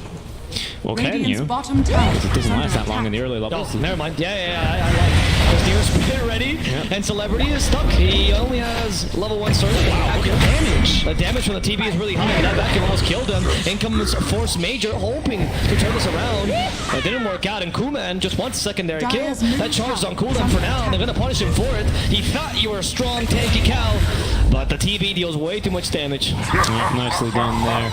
And really, the Earth Spirit can afford to rotate on over. His Bat Rider is already up to level 6. He's off to a pretty respectable start here, despite not having such a great lane. He's finding farm elsewhere on the map, thanks to his very balanced just Firefly and sticky napalm build, just able to farm basically wherever he pleases. And he's doing a great job of that. 600, 700 gold here already in the bank, making decent progress towards the Boots of Travels, and then we're going to start to see him just be incredibly annoying everywhere here at once for VPP. Let's see, the Boots of Travel does make the barrier more than a one-trick pony with a lasso, so that's why it's always much more useful than the traditional. That's why Blink Daggers are not even that common of a pickup anymore. No, they usually go BKB after. Exactly. To become a more tanky hero. The issue is that ever since the Ancient nerf, the Ancient Strat nerf for that rider, it is still possible to do it, but it's much better if you're a mid laner. As an off laner, the recovery is much harder because you don't get as many levels early. I see what you're saying, yeah. So it is more difficult because whenever you stack Ancients, of course, you're hoping that the enemy team is not going to take him in time. Yeah. And neutral bounties don't increase anymore. Yep. So if you the earlier you farm them, the more efficient you're actually being. So you're completely right. If you can farm them at level 8, you get level 8 faster in the mid lane, as already it's going to be a level 8 Void Spirit, or level 6 Void Spirit rather, ganking the younger brother. Counter rotation from Young G versus 3 heroes here. They shouldn't be able to really kill him, and well, he can't kill them. No, but Young G's staying to create pressure. Yeah. Push out the walls to get stunned, but vacuum. Young G's like, I'm gonna just murder you, my brother. Oh, this is an interesting build actually on the darks here. Okay, I love this build. I've actually been theorizing this build for a while. Watch my stream, please. No. Young G trying to get away. I'll talk about this in a second. And the Earth Spirit will try with a Boulder Smash. They catch him with a Iron Shells. Yeah, it's very difficult to deal with this. And the last Ether Bull hit. That is Fraticide. And a second Fraticide. That was a beautiful vacuum into a double Iron Shell. He's not fast enough. Young Jack needs the Flame Guard. He's gonna burn them instead. But those Iron Shells, no, they're not strong enough. Yeah, that's close though. Yeah, well, that's close. Right, so the build I was talking about, Darkseid, I actually theorizing for this a while. I actually usually like the Helm first as well, as opposed to Necronomicons, but I think this is fine, which is the Zoo build with Darkseid, but with the Aghanims. Now that you can actually get double Iron Shell pretty much on your Necronomicon creeps. It's very powerful, and it makes Darkseid, it's a very different playstyle. So the idea of this Darkseid is not so much playing around the team fight, and getting the vacuum combo and everything. You don't have the aura carrier as much. You're a Darkseid that plays much more similar to a Beastmaster, where you have a good amount of damage, you can easily solo kill heroes, and your idea is to just target one hero, bring him down with your vacuum into the Iron Shells, and it's very effective, genuinely.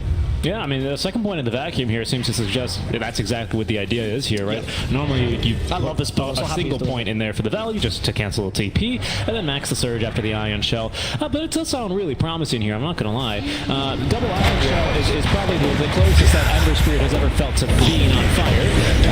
And now now. And in fact, they are going to be turning, sucking him right back in with the vacuum after the quick Dire's bash up from bottom Force Major, but he's got the tower is Remnants under behind the Tier 1 tower. Young G is like talking to his team like, did Dark Radiant's used to do turret this much has been damage? Is this destroyed. normal? Well, what is happening to my HP? I have Flame Guard, right? Yeah.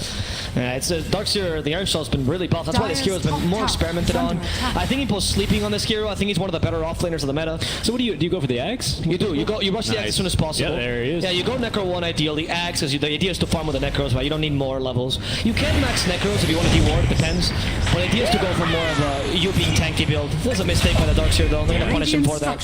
Are fortified. Flame Guard, now Andy knows he's going to need to run away. Although now only a single Ion Shell.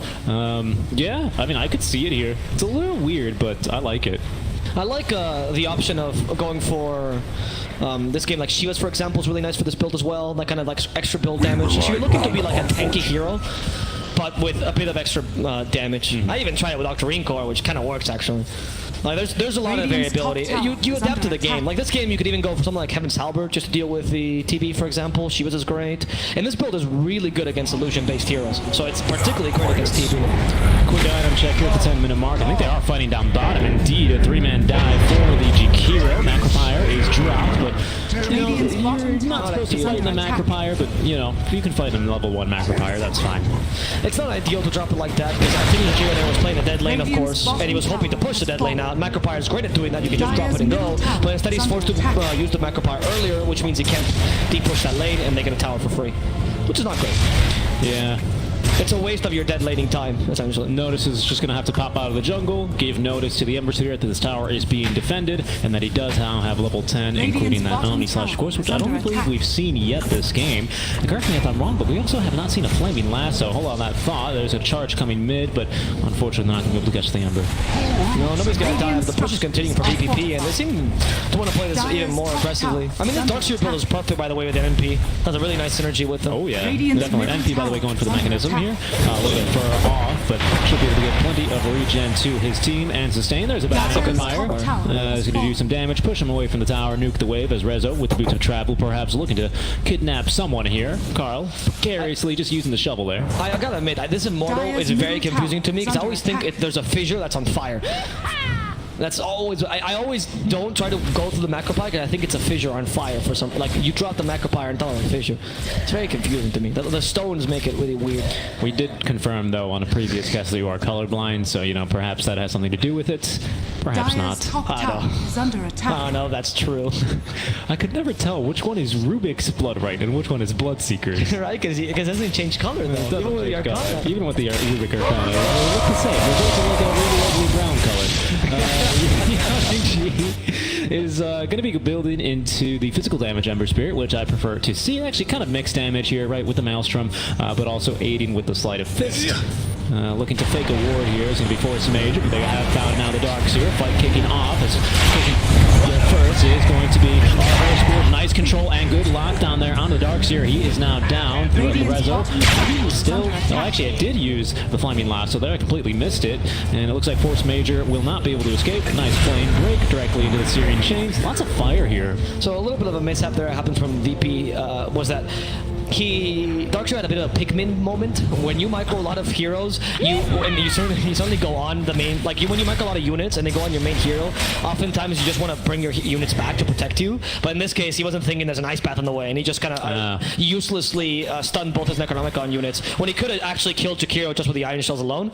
So like I say, a Pikmin moment, right? He just calls him back to himself. Wasn't ideal for the Darkseer, but these misplays happen. It's really not that big a deal. You're playing a really difficult hero. Like this build on Darkseer adds so much complexity to the hero. It is not a build you can just pick up and play. It was the, come on boys, let's get out of here, select all command move, right? Yeah, kind of situation, and I understand it, by the way. I don't think it's the bad play most of the time.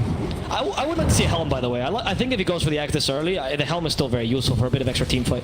Helm has always been really good on Darkseer. We'll have to see here. The Axe, of course, now, I think, did you already explain what the new Axe does for Darkseer? Because it changed again. You can explain it if you want to. Yeah, sure. It gives 2 charges of the Ion Shell, increases as well duration. increases the duration, and also provides plus 350 health. It used to actually be a talent. It used to be like 450 health or something ridiculous. No, it was about the same thing. What? Because they moved it to level 15 and they nerfed it a bit. Okay. So yeah, but that's what he was play position for quite a bit on the Darkseer. That was quickly nerfed though. Yep. I really like Honestly, I really like this build, and I like that he's going for the what's it called again? It's the super hood.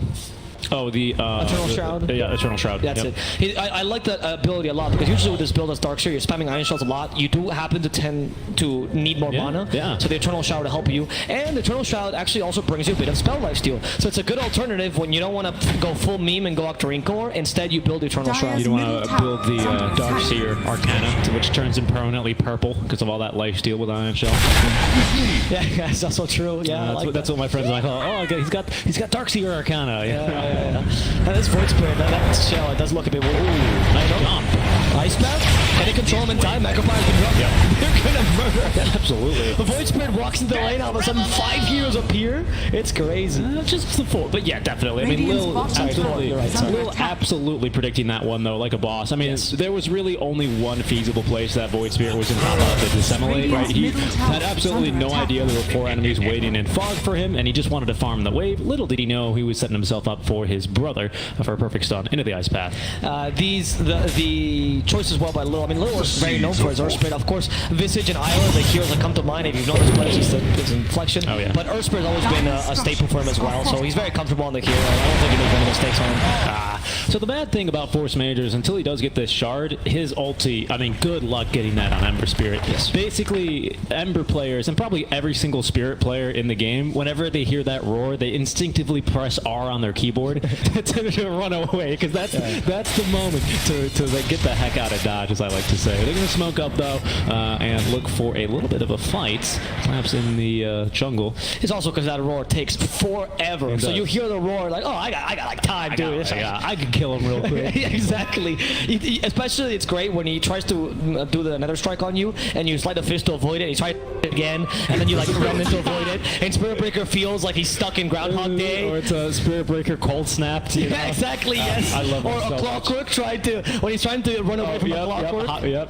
Yeah. So many like beautiful things in Dota. One of my other favorite things that you rarely see in professional games is whenever a Batrider gets enough charges of the napalm there for the 70% turn rate reduction. Actually, you just need one with level 4 nowadays. Yep. And then he just runs around someone. You know. Yeah, that's very good too. Yeah. The Spirit Breaker shard does help a lot with these interactions, though. And in this game, it is a consideration. It depends. I think the shard is a consideration where you don't think you can farm the Ags, because I do believe the Ags is still better. It is. I agree. And you don't farm a lot, so you really get a choice of maybe 1-2 items. But in this game, since you seem really poor, the shard is a great way to get a little bit of a boost and not have to commit too much. Okay, so I think this is an interesting decision from HellRaisers. They're going to decide to look for a fight maybe into the tier 1. They could potentially take Roche with this half duration of Metamorphosis, but they've decided instead to smoke up and look for an engagement. They might just find one here. It's only the Spirit Breaker, though. Got milk? Not today, says Force Major. You can go ahead and run underneath the tier 2 tower. Michael Bay reference. Got milk? Is that Michael Bay? He made that commercial. That's how he Really? first got into. I had no idea. Fun fact, there you go. Searing Chains gets away, the Ember's fine, but there's something. Was there someone in the background they were going for? No, they just retreated. Nah. Okay. I want to look, by the way, can we compare for a second what Jug and Terrorblade are going for? So, that's actually perfect. Yeah, so TV has a Martha style for now, whereas Jug has gone for the Yasha Maelstrom. So Jug is more oriented to try to boost his farm. Seems like he wants to take this late game against TB. I think it's the right choice as well. And I like the mixed damage of the Maelstrom, because TB has huge armor, so you want that mixed damage. Well, it seems like TB is just going for traditional build. Not really concerned with Jug just yet. Actually, going for an early axe, though, to be interesting, which is interesting. Getting rid of the scoreboard there to see another kill on Void Spirit. Once again, Lil and the Ember Spirit tag teaming the older brother. 2v1 a fight. That's why you never want to be the middle child. That's true. The older child, I guess. No, because the older child the older child has more. Listen. You don't get a voice in this one. You're an only child. I'm the youngest child. Oh my goodness. Parents were both older than me, so by definition, I was the youngest one in the family. Fun fact, yeah. Another smoke here for HellRaisers. My parents were also older than me. Not a common occurrence. Anyway, the Earth Spirit. Let's see if you can find the Darkseer here. So one of the issues of this build, as they killed by the way, Lasso is just farm a lot. Exactly. Yeah. And this puts you in a difficult position, because until you get Ags, usually Darkseer comes online with the first item, like usually Hooded Defiance, or maybe like Crimson Guard, depends on what you're going for, right? And you're already ready to just do things all over the map. But with this build, until you get Ags, you kind of want to play a bit more defensively and farm extra. I like this Darkseer's farming in the enemy side of the map, because that's creating space for his team, of course. But of course, that makes it harder for him to secure. I got him Scepter. Yeah, that's what I mentioned earlier. Yeah. I didn't know if it was Scotty or Ags, but I like this build. I think think it's the perfect build. Maybe I would have gone for Scotty first, but I get the Ags. More meta time, dude. The new Ags is so good. No meta time. Because it gives you 10 seconds, in case people don't know, by the way, it gives you 10 seconds of Metamorphosis on top of the Terror Wave that the old Ags used to give you. So the old Ags used to be a Terror Wave when you were Metamorphosized, you could use that ability. New Ags is much stronger because you can actually get a second Metamorphosis, which is great for when you're trying to measure an engagement. When Kuman's like, I kind of want to fight this, but not too much. They almost actually found Doug. Unfortunately, Lil, that time, for once, he can miss, ladies and gentlemen. He does miss sometimes. And that's going to be probably Jug counting in his lucky stars, who's been farming for pretty much the entire game here. Maelstrom, Manta style, going for the full Mjolnir into the Aghanim Scepter, so no Mask of Madness build, which makes sense because he's not looking to play too aggressively here with the Omni Slash anyway. That's a bit too risky for him. Rezo is now having the Blink. He's gone for the Blink actually here after the Boot to Travel. Oh, Yes. oh no. Trouble. Yeah, Flame Break bringing that nice Yule Scepter prevents the Flame Break. Here the charge as well. They want to counter-initiate here, and December's unable to stop the Nether Strike from coming out. But with Prodigy is not interested in the fight. Ox here is coming in again. Earthspirit is trying to get away. Omni Slash has been completely underutilized there. Yeah, no, it bounced, I think, to the easy camp here. Yeah. That was not great. Now the Terror Wave, that's 10-second Metamorphosis is going to work for Kuman to get the skill, and he's going for more. His brother against brother yet again. He finds the kill on top of that Mother Style to save him. They do leave down in Remnant, but Alasso's ready to ensure the enemy mid laner will not live to see the light of tomorrow. Wow. Well played. All of that for 2 kills, too. But I think HellRaisers is showing their, I guess, their veteran prowess, right? They really understood. I mean, this is not something you tend to see in like a Division 2 team. No, actually, you're gonna find DSA. Nope, not if they miss like that. Sorry, Lil. Yeah, so they, I'll get it next time. I gotta whip my. He's a big fan of self-flagellation. Dyer's So most of the tier 2 teams won't have the experience to not go high ground there. That was a very smart choice to wait until TB, keep in the low ground, and then finally go high ground when he was ready to fight, together with Terror Wave to make sure they couldn't counter-initiate you. And I think it was a lot. It was the ebb and flow of that team fight there, understanding that within the game there are peaks and power spikes, but there are also peaks and power spikes within fights as well. This one, Shakiro is all alone.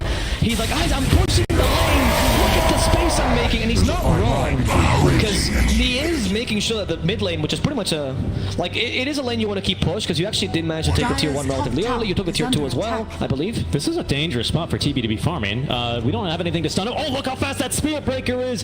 One day, next day delivery right there for our Terra Blade, courtesy of the Dark Seer Courier Services. Yeah, that was okay.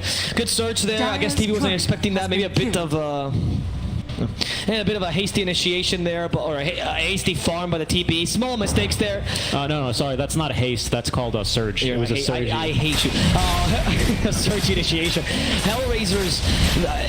I just spoke about how veteran they are and they'll make mistakes and they go ahead and do that. So small things. These things happen. It's no big deal. Casters cursed them. Now the Roshan though is a big deal. They lose this. They give a lot more variability and versatility to Virtus Pro's lineup as they'll be able to take your tier 2s much more consistently. Oh, that's going to do a lot of damage to Roche. Actually, probably help him out here a bit. He's going to be upset, though, and leave the base, as now they have managed to find the Earth Spirit. Lil in trouble, is now down. TV's back in 3 seconds. They do have a tier 1 tower to rotate on over to, which is going to be a big advantage here with the HellRaisers, but without their Earth Spirit here. 40 seconds. Roche falling so low. Rezo waiting outside the pit. He's getting by the last major with the blink into the pit. Has he on anyone? No, he is not. Lasso is at the ready, but not before the Omni Slash will come out, and only one target here. See you later, those notice, and they're looking for more. Yeah, they're looking for another kill here. Hopefully the Ember Spirit, ideally Laurel is in position, but he's a bit afraid of committing the second Astral Step, because then you're out of mobility and Terra Blade can just punish you. Yeah, of course. I mean, he still does have this Terror Wave that you got to be scared of. No pun intended. Yeah, exactly. Okay, something I wanted to talk about, though, Radiant's real quick, top just because tower now is I feel like we can't. I'm just going to come up with an analogy. So in physics, you got like kinetic energy and potential energy, right? You know, if you've ever taken a physics class, basically. Well, kinetic energy gain potential, or there's another one, which is the... Because you got potential energy that turns into something else. It's kinetic. Is it kinetic? Yeah, potential and kinetic, yeah. I'm sorry. Yeah, you're good. Oh, they found... Oh, no, they have not found TV, but they're going to scout him real quick. Like, I don't know what Spirit Breaker is running to. You got a reflection how halfway through. They really want to kill this Earth Spirit. I don't think that's the right choice, though. There's a TP here from the Jakiro. Kuman's nearby as well. They need to get out. And yeah, notices this and leaves. Yep. Anyway, I think my point is going to take too long, so I'll just save it for the post game here. Okay, all right. You were very excited about your physics. It was, but it has to do here with how well that I'm seeing HellRaisers react and adapt to mid-fight here. As another one might be breaking out. Nice Euro Scepter, but into the Aether Remnant he goes. Another Euro Scepter there, actually saving him from the rolling boulder. That's going to allow Force Major to leave, but he won't escape the ice path, and now a second rolling boulder will connect. Plenty of damage there, aided by the medallion, and Young G gets the kill. Little whip there. Slap on the buttocks to his brother, as you do. As you do that, that's an American football thing, isn't it? It is. Yeah. And baseball. And basically every sport in America. Really? I don't remember if I used to slap people when I would play. I don't think so. When I played basketball. Oh, that's called a foul. I used to do those a lot. Young G is deep pushing the top lane. It's probably the best choice they have right now versus Progidy. Just try to cut lanes with NP because you have that advantage. The Void Spirit and Darkseer can do that as well. So you can elongate this game to the point that when Jug is just farmed enough that they can just solo the TB, right? The big problem that I always mention like him is these guys are pro teams. These guys are at the top of their game. I know Division 2, but they're still like top, what, 0.01% of players? Yeah, of course, yeah, exactly. definitely. So that means that doing a Lotus Orb to block the Almond Slash is actually not that difficult for them. And this makes it very difficult for Jug in the late game to initiate. They just like randomly scouted the Fury in here. Cancel that TB nice and easy. They don't want to have to commit the last of this, and they won't. Alright, so they're going to kill DSA. Not a big deal. That's kind of what the NP is banking for, right? I actually think that for some reason, they just got the courier right here, too. I might have actually scouted them. I can't be sure, but that was a really random spot to just throw a sticky napalm from Rezo, so maybe his spidey senses were tingling. Well, I mean, that was the case for the courier. He saw the bat signal. What is the courier? Is the courier also an owl, or is it the cat courier? I don't know. It's probably one of the many roaches. Oh, it's the cat. Okay. Can you imagine? I mean, when these couriers get made, like the normal cat courier looks nice, but then this golden cat courier feels like Midas touched him, and now he can't eat. He's no longer like a living being. He's just made out of solid gold. His organs pain him. Radiant's bottom tower. It's like a pug, essentially. Oh no, it's terrible. Anyway, I think that this game is quite even, as we mentioned earlier, and in terms of timings, V Prodigy are playing much more patient in this game, which I appreciate. Yep. This Darkseer also transitions nicely to the late game, and oh look, he's actually going to go for the Octarine Core. Oh, nice. This guy watches my streams. He's going to be going for the Super Arcana here, of course, as he already has a little bit of lifesteal thanks to the Eternal Shroud, which, in case you don't know, is basically acts as a one-mana hood that takes basically, if you take 400 damage, magic damage that is, you get 400 mana. He is the purple god. Yeah, this is what I mean. It's Darkseer Arcana. Fun fact is actually Darkseer, breaks the game when this goes late because he has too many particles. So he'll start shitting fire. We'll see.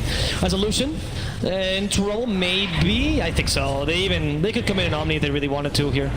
Yeah, but I mean, where could the Batrider go? Is it in the flames? I mean, it's Resolution, dude. You can never discount him. He's gonna get away. Resolution's, yeah, he's safe. I'm telling you. That was incredible. Any other hero, fine. Resolution, this man is known. This man is too good. He is one of the safer offlaners out there. He is honestly Moomyander's opposite. He does not go for the unsafe plays. Occasionally he'll take a couple risks. He's not a bad player, of course, but he's the kind of player that wants to make sure that all his plays are sound and logical. And that, ladies and gentlemen, by the way, is the utility of Boots of Travel on Batrider. That's why people like building them. That's why pro players build them and win games. Yeah. Thank you, by the way. I think she's already in the chat. Shout out to you, Kips. Thank you for the document you sent us about the CIS information. Hi, Kips. Yeah, hi. We really appreciate that extra information from an insider in the scene. Because, of course, we study it from the outside, but getting the insight from someone that's been training the teams, that's next level. The next level play, and now we have a couple more items here. We'll take just another quick check-in here. Aghanim Scepter for our Ember Spirit is going to allow him to be much more mobile here. Eye of Scotty completed for Kumano. The team is going to smoke up here and look for a fight. It looks like we're really close to a lot of actually items here for VPP. They're not looking for a fight right now, but we got no choice, especially this Darkseer who's been kidnapped against his will, now put in a wall of ice and completely murdered. Lil rather, looking for the Jug. Can't kill him all by himself, however, as they are going to be continuing to chase down the Void Spirit. He's going to be quite elusive, but not elusive enough for Young G, who now has 5 remnants here and will be killed off. Laurel is not having the best game this time. I guess because he's forced to give so much space to the Darkseer because he's playing a much greedier 3. Then Laurel's been trying trying to play more of a space creator, which forced him into more precarious situations, which leads him, of course, to die more. His score is not great, neither is his net worth in general. Are we going for 5 Ags on this? Is Team Ag and Scepter here for VPP. I don't think I've ever seen that necessarily. Oh, Jug is in trouble. Let's see if they can murder the Jug in time. Noticed. We'll try to get away. The Blade Fury activates healing wards. There's a small breaker, and he's hoping to continue this fight, actually. Going for a word. The Omnislash has been used, and Lil has been destroyed by the Omnislash. But that is just a support for your most valuable ultimate this game. Unless, wait, that was a Swift Slash, actually. That was it was a full Omni. I think it was maybe hoping to try and turn around to the Ember Spirit, but didn't There's get a the Swift. chance. That's the Swift now, and that's going to force then the out. As I thought he was charging to the Illusion for some reason. He's like, no, I want it. He is charging, however, towards Resolution, who is going to be way too fast and too furious for him to catch out to. Yeah, Laurel not having a fantastic game. It'll get a little bit easier. What Ags were you talking about, by the way? Oh, everyone is going for Ags here on the side of VPP. Oh, really? Yeah. Even MP? Oh, yeah. Oh, that's what you were mentioning. Okay. Yeah, he's got it. Even. So what this Ags does, by the way, guys, oh, he also has a shard. He's full blue, this man. He's the son of Ags. So what Wrath of Nature does is it lowers cooldowns, it's fine. But the big thing is that it entangles enemies now that it hits. So that means that it roots them once it hits them. And can be up to 3.6 seconds, I'm mistaken. Laurel's in trouble here, potentially. Bad spot for him to be. Let's see. The Bad Rider could be in trouble here, but he's still happy with kidnapping the Void Spirit. Nice territory there as well. They're going to finish off the Spirit Breaker as well. Turn him into a nice beef jerky. And then they go forward, hoping to destroy the monster. His Surge got cancelled halfway through. They silence him as well, so he can't surge himself again. And he's just perma-root at this point. Now it's a second surge. Dispel by the Yule Scepter.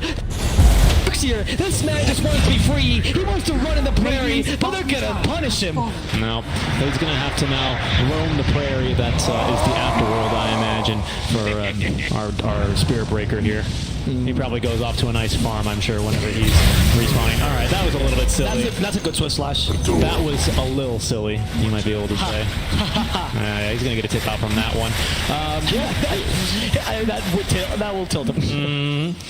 And okay, a good fight though for HellRaisers, and that's going to be the benefit of the Terror Wave. It's just such strong counter initiation. Darkseer sets up the wall, and Terrorblade's like, nah, I don't think so, dude. Yep. And what do you do then? It's a Darkseer. He tries to run, but Lil, with a very impressive rolling boulder, predicted that he was not going to run straight up and away, but he knew he was going to curve right around and cut, shortest distance between 2 points is a straight line. Yeah, exactly. Lil passed the geometry class. But it's also true though that when you do that, you will lose a bit of an issue because Surge does not increase your turn rate, which means that you actually, whenever you turn as Darkseer, you're trying to turn as little as possible, because otherwise you lose the extra movement speed. So always a consideration to have whenever you're running away from as Darkseer.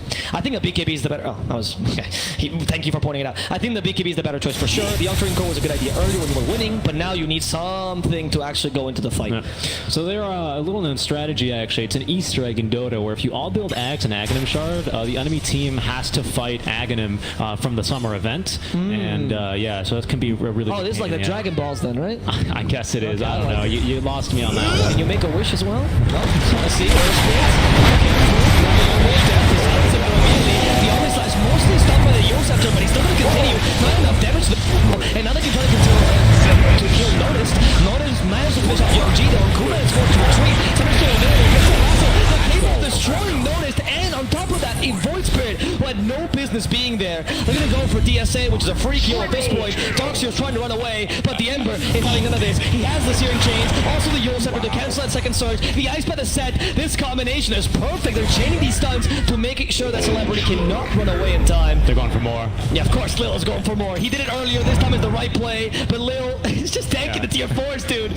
Okay. Be careful there. We do have buyback on some of the heroes here for VPP. My goodness, it really is a thing of beauty here. HellRaisers, they're so darn efficient for on the movements. Not only did we see Young G wait to actually use the Searing Chains, because he could have easily gotten both. He goes, no, I'm going to give you hope that you're going to be able to charge away, and then I'm going to Searing Chains you, just to make sure that there's absolutely no chance that they miss out on a kill there. Then they go and take a Dire's middle tower here, in addition to at least a lane of racks. Perhaps they could go top as well.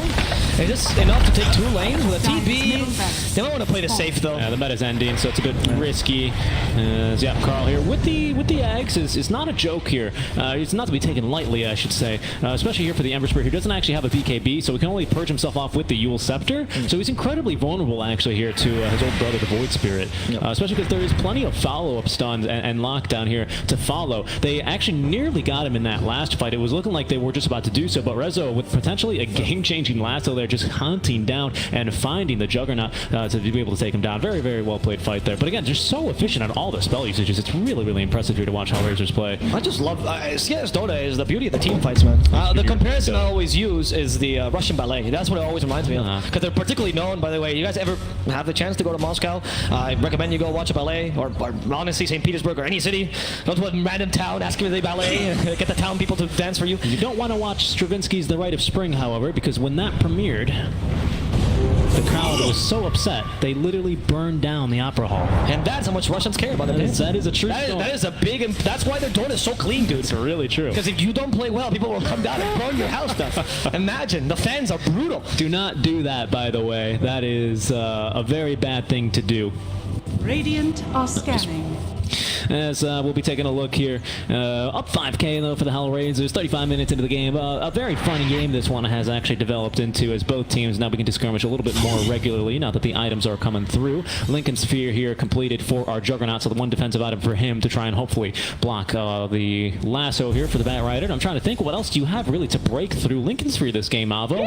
And the answer is Jack Diddley Squat. I was not expecting that.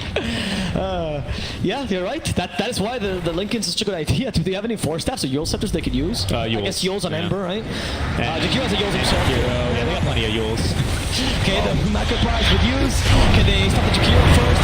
The Resolution is just going to die to the Omni Slash. This time they know that Resolution is going to get away if you don't just commit your ultimate to him. Absolutely. So we're seeing a parallel with that player. They're going to back off. VPP should back off. That's what HellRaisers would do. Yep. They know how to read the ebbs and flows in this fight. Actually, no, maybe not, because of course that was just the Terror Wave, not the full meta command there. They have the Ember, which sets up for this initiation. The Jug does have the Monster Style with a Switch Slash use, but no Omni Slash available. Kuman is just going to hit whatever he sees. He's not too fast. He can continue murdering everything. The Nether Strike will give a bit more space. He will instead just deal with the supports for now, as Lil charges in and manages to finish off the SA. Kuman is just an aura of death. And they can't get close to him, but he can chase quite easily. But however, the Juggernaut will fight out. Takes to the wall. Takes to some Terrorblade against him. Swoops down his wall. He has a sucker ready, but he doesn't have any targets. He's going to end up going down. And Jakiro will be the last victim-race engagement, as Lil says, I'm out of here. I don't want to be part of this comeback. I don't want to be blamed for this. That's incredible. I actually cannot believe that VPP turned that fight. I thought that was going to go all downhill as soon as that wall, dude. Yeah, the wall. Absolutely well played. Not only that, but the Swift Slash perfectly timed there just to be able to get over that Ice Path. Probably would have ended up dying there on that Juggernaut had that been the case, because of course Ice Path stuns for a decent amount of time, but now all of a sudden VPP are going to crack this game wide open. Can you check on Celebrity for a second? Oh, sure can. Okay, so Celebrity is well on the way for his BKB. There's a consideration. We're seeing the wall now and the impact of this. They're actually giving him Aegis, that he might consider going for the One Punch Man build. He might consider going, actually, the reference is actually JoJo, by the way, for you little anime freaks. Goodness. It's not One Punch Man, but I like the name of that. This is now the Alpha Anime Podcast. No, but I was reading this manga yesterday. It was amazing, and it made me question life as a whole. Anyway, Darkseer, if he goes for that build, he'll get an extra illusion of Terrorblade, of course, which is a really good idea. The stun is nice, but it's the idea, I mean, normal punch is a very complex skill, but just so you guys know, the more you're charging in, the more you've moved in the past X seconds, the more stun you get, and you always get an illusion out of this, and the more you'll push him out as well. And it creates a very weird anime kind of effect, which I love, and makes me like this game even more. The Ice Frog is clearly a weeb. It's a lot of attention to detail in this game, which is... I mean, it's a JoJo reference. It's just, it's so... I mean, it's good. I love the attention to detail, actually. Yes. Whenever we Bones on, I always forget how good the game actually sounds. Yeah, it's true. It sounds amazing. It does. But lots of pushing going on here, as of course we do have ourselves noticed the Necro Illusion. Oh, be careful, though. The charge, they're going to be... Oh, wow. Flame Break. Oh, that was Flame Break right on himself to make sure that it was immediate so that he could actually cancel the charge. Yeah, Rezo should have trusted himself. He popped the BKB just in case he didn't actually get it off in time. He's a safe player. He's a safe player, and you have to respect, especially on your offlaner, you have to learn to appreciate things like that, because if he's dead here, He does have bottom buyback, barracks are under attack. but that's going to be extremely costly when you're already trying to hold high ground against an Aegis and a Cheese here. You're still up 4K, but already we've seen that net worth lead here drop quite a bit. Wow, that's experience. I was to say 20K, 7,500. Looks like we nearly peaked at here. It's going to be level out here, probably closer to 2 blocks. Okay. And initiate here, you also stop this lasso from being effective. They actually avoid the Terror Wave though. So the Terror Wave forces them back, but none of them get actually hit by it. Only the Spirit Breaker did. Oh, the Spirit Breaker did. But effectively zoned out, yes. Yes. So it was a zone out skill definitely there, but if that Terror Wave, got hit, they might have been able to turn into a Void Spirit kill. So that's very important. Nice to simulate there. He actually went for the shard as well, which we're seeing more in CIS than other regions. The shard gives you an extra attack speed boost in melee form extra, but in minimum is a bit less. It's still decent. It's okay when you're 6-slotted. Noticed? Well, they go for him. I mean, he's just pushing with that blade charge. They're going for the point battle first. That's going to be the gem loss. Got to buy back. He has to buy back for sure, but there's no lasso available. Oh, is it even worth it? I don't know. They might just let these racks go. Is that going to result in anything? An ice path on a 1, and it's actually Young G instead is going to need to date the Remnant. That's going to be the charge now. In waiting for the vacuum. That was the buyback up from Rezo now. Is this big silence on the 2 heroes. While the illusion drop. Kuman backing right back into it as well. Pops his BKB turning the fight. An ice path is going to be able to connect onto our Juggernaut here, but they're completely zoned out by the wall. As Rezo in trouble. Up into the fountain he goes. The Force Ranger going to chase him all the way there and get the kill. An ice path on the 2 as well. Now jumping on in with a big old magnetized silencing and slowing too. This Jug might have to lose. With the Omni of all time, he's going to get to 1 in a row. He doesn't even get a kill. He does onto Vanscore, but he will lose this Aegis. Yeah, no, he will lose his life. He will lose his life. Celebrity of trouble. Kuman's going to continue to get us under ready. So he's ready to just bait in the Aegis with a quick on Darkseer. And that is a surprise to Kuman. He was not expecting to fight this little guy being so strong, but in the end he TP's back to the fountain in the middle of the Sprout, so he ends up saving himself just in time. And that team fight, that Omni Slash, Richie was just watching Omni Slash go, and we're getting so excited, but they both to completely cancel the damage there, which is the reason why it didn't seem as effective as it could have been. They still die back in racks, so it's not too bad, but it's not as great as they were expecting. The Omni Slash, as a Juggernaut, the difficulty of it is always that, right? Your hero seems to be built as a late game carry. Your Omni Slash really does scale well with your farm and your DPS, but of course the problem is that once you get into late game, there are so many items that can make your Omni Slash useless. Aeon Disc, Lotus Orb, Yule Scepter, Ghost Scepter. I mean, Jug is countered by half the items in the game at this point. That's good. That's a good point. Macro Fire on top of him, Endless here with the Ags, of course. His remnants are so fast, you're not running away. He's basically everywhere at the same time. That's to now complete his BKB, so he's no longer as vulnerable to the Void Spirit, so can be a little bit more of an active force in these team fights. So be on the lookout for him, if you can even scout him. Yep. I feel like the Spirit Breaker has been constantly 1,400 gold deep into this Aghanims out there for about 10 minutes now. Poor man has been selling his milk here for probably quite a long time. Unfortunately, not able to save enough money up for it. So he's probably the last of the Ags to be coming here for the rest of his team. That's why they can't get their wish, That's dude. why they can't get it, dude. That's very okay. The Spirit Breaker is really holding them back this game. Then they need to summon the Aghanims now. I mean, at this point, HellRaisers might get all their Ags before you guys do, because they have a fair amount. They have one in Ember. They have that might consider an Axe this game actually. That's a good way to deal with the Lincolns. You can lasso someone near the Jug, and it'll just go, and that goes through Lincolns, the second lasso. So it could be a consideration for the Axe. Yeah. Okay, I could see it. So that's the only reason I'm suggesting it. I mean, Rezo's going for, I think, a more appropriate build, if I'm honest. Less memey and less risky, which is the E-Blade. Again, suits his style, right? Top tower is under Just take a attack. quick look at items here yet again, just to make sure we're not missing anything. Chug, what are you doing with that Demon Edge? I think it's MKB. It ought to be an MKB, Or yeah. Rapier? Depends on his inspiration. That's a good point. I don't know if we're yet at Rapier territory. Look at his quick buy. No, it's MKB. It's MKB. I think that's the most smart move here to counter the Butterfly of our TB. He's just about to be 6-slotted, but the TB actually going for that Basher into the Abyssal Blade, but there's going to be a jump. Rezo's going to find one man. It's going to be a big kill. Gets off the Yule Scepter. Has a BKB if he comes on down. Can't get the Yule. Get the vacuum. After 2. He's got into the storm. Alive. And there goes the TB. There goes the Jakilo as well. It's the rest of VPP back up there, boy. Oh my goodness. notice this Darkseer is insane. He actually lasted a TP pummeling him the whole time, and he proves size does not matter. He's being the true carry of this game. Resolution is the target. Force Major trying to get this counter kill. They do see him. He won't be able to cancel his TP. Resolution realizes in time. Flame Bricks instead can still catch up to him. Notice this nearby. Resolution's like, guys, I'm staying. This is my new home. I'm not, whatever. I'm done with this game. There's no way I'm going back. They baited him. Look at that. They set up a little remnant there. Well, come on, Reza. We were planning a nice surprise party for you. It was going to be cake and presents. Guys like, no. This sounds like a trap. I'm on a diet. I'm not having any cake. Thank you very much. Instead, they're going to push here the mid lane. We do see a charge from the Spirit Breaker. It's going for the Earth Split, though. Go bottom. Little's in trouble. They want to kill him easily. And with an air strike, it should be possible. They hex him and guarantee the kill. DC is a hex. They can force a fight. They can. I didn't think it might. They're going to force him out of BKB. And does he have the turn away? He does not. 20 more seconds. Ember's trying to push him away. Got the Blade Mill ready. Yep. There we go. The Blade Mill. Going for the Juggernaut. But notice dispels that illusion immediately. Wants to run away. They don't want to force any more fights. They already forced two really good buybacks. Yeah, just like that, 7K up. My goodness, what a barn burner this one's turned into all of a sudden. Yep.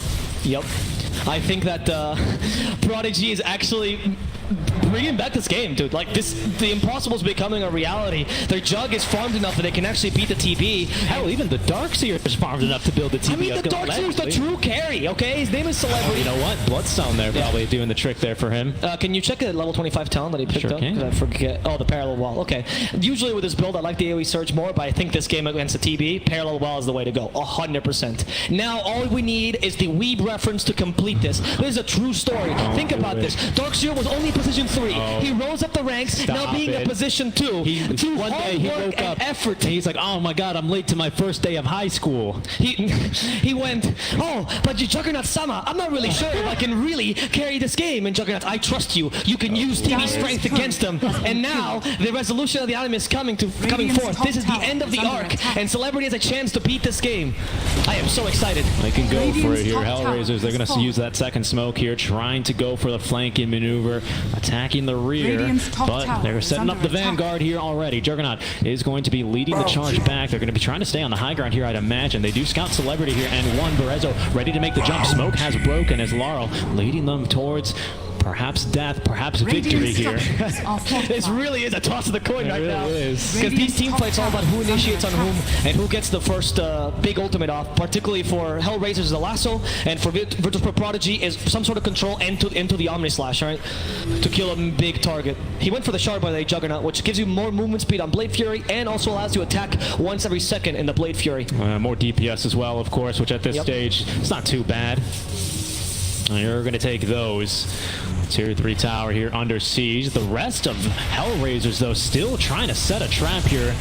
I'm not sure how successful it's going to be, but it's a good position to be holding here with vision on the low ground. They might not expect him there. Oh, there's going to be the jump. Brezzo, he's found his man. Oh, he stops too far. He's crossed the line, and there's now the parallel wall. Can they try and turn this? There's a charge incoming. Hexed up is actually going to be now RTP, and the charge. It's a big one. It connects on the 3. Minotaur Horn as well. Can't get off the ulti, though. Kuma, he's going to be able to use the Manta in time. He turns and murders the count.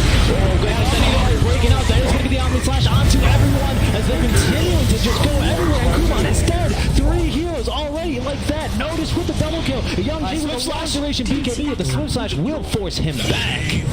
It was the TB illusion this game that actually ended up winning them the game. Ironically, HellRaisers was counterproductive, giving them all this farm to the TP. Allowed the Darkseer to become the true carry, and that damage from the Omni Slash was high, but so was Celebrities thanks to the illusions he was stealing, and now this might be game. They're going for Young G from perhaps last time. They're turning into a pig. Now they want to collect his hand, and they will, as the cameraman avoids it, because they don't like animal cruelty. It's perfectly fine, though, because they're going to take the towers now, destroying buildings as they should.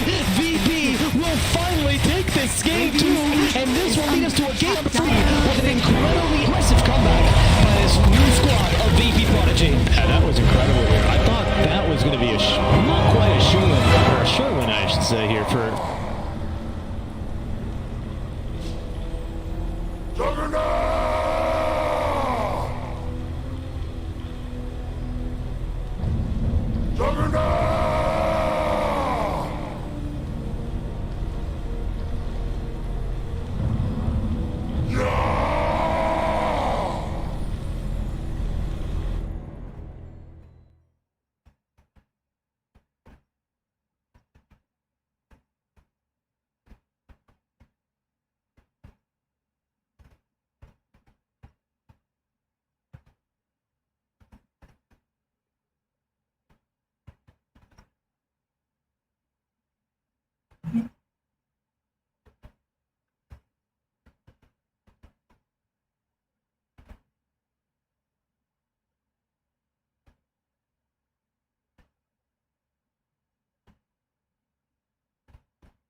10 seconds remaining. Dire team banned.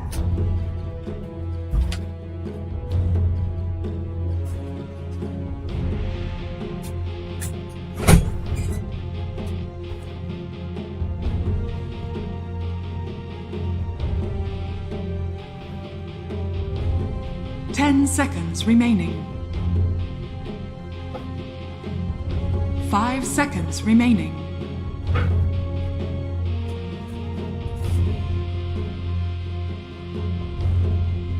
Radiant team pick.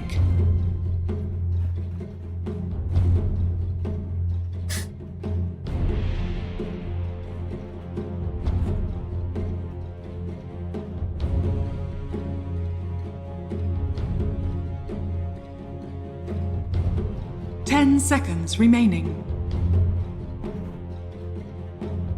5 seconds remaining.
Dire team pick.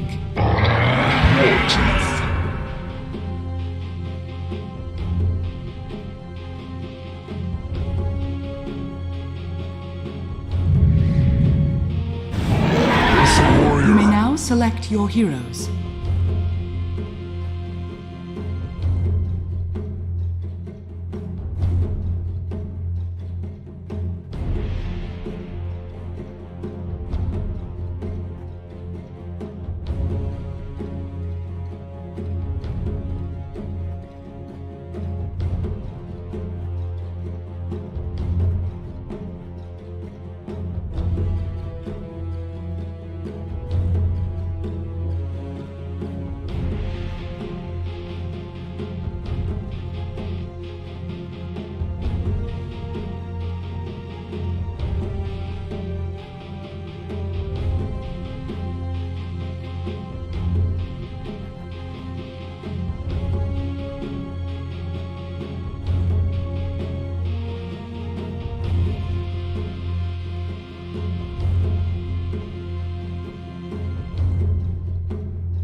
Prepare for battle. It's all amongst your own. Stop!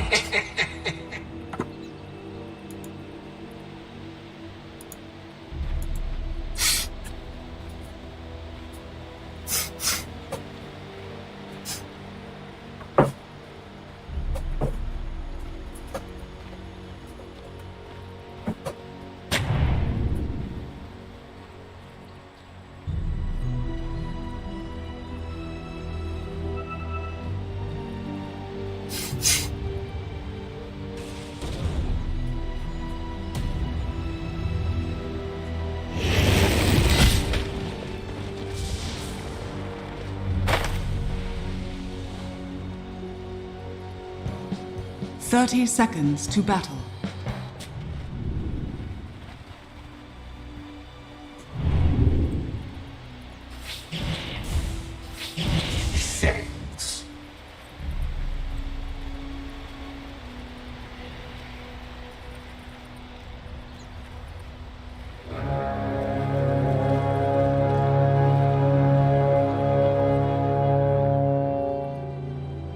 The battle begins.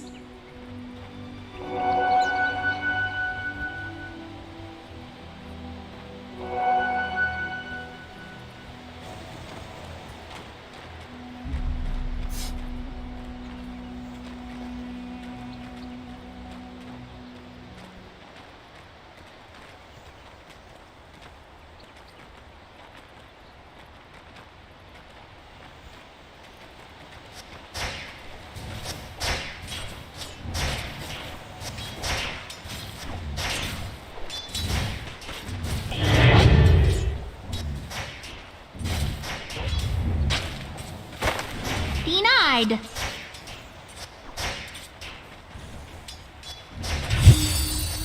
A firm denial. First blood. My Fleet Strider's tracks run red. Denied.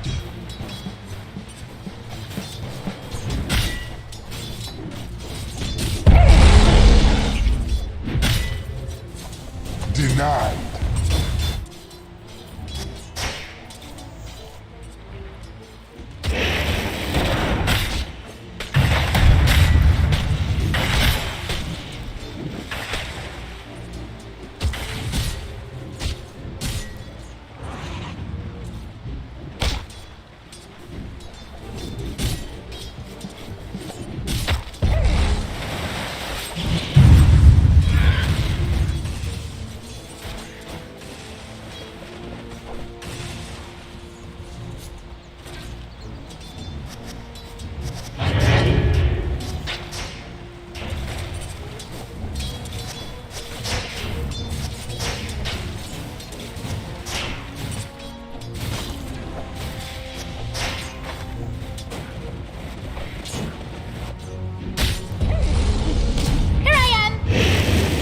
Not.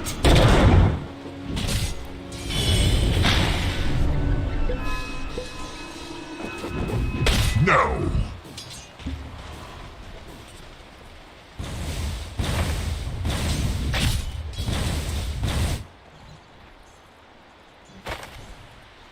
You.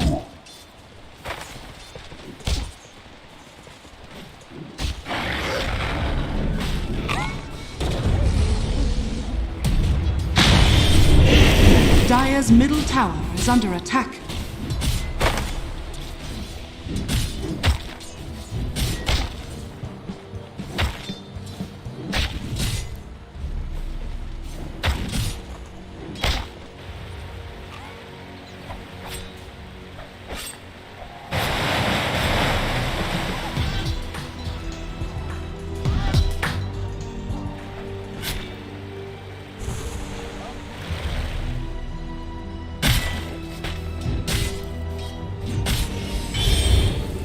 Radiant's top tower is under attack.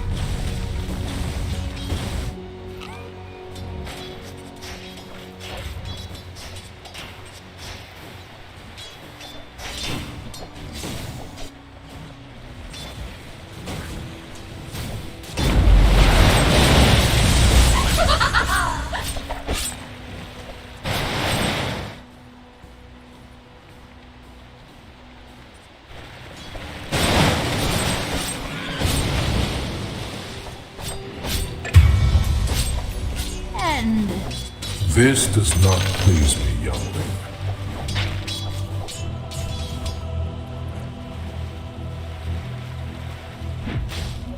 Regeneration.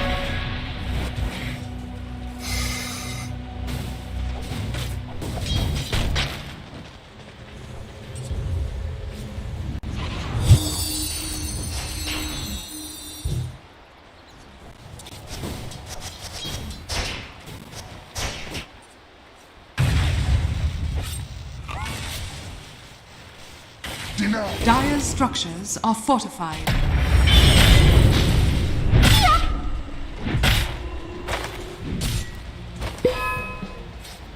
Silence. I see a lot of nothing in your future.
Well, well.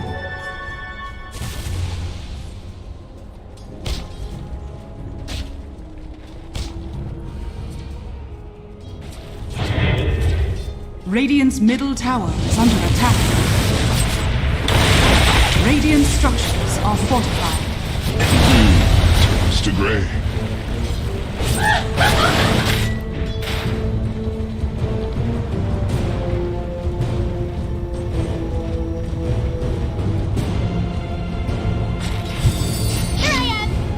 Dire's top tower is under attack. Radiant's middle tower is under attack. And you are?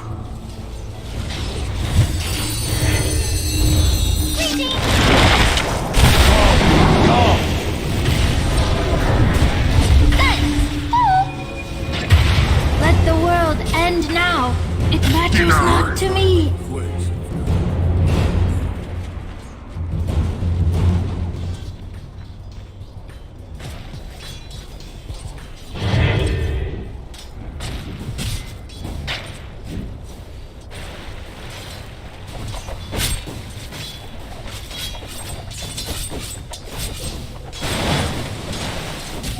Not quite as slow now.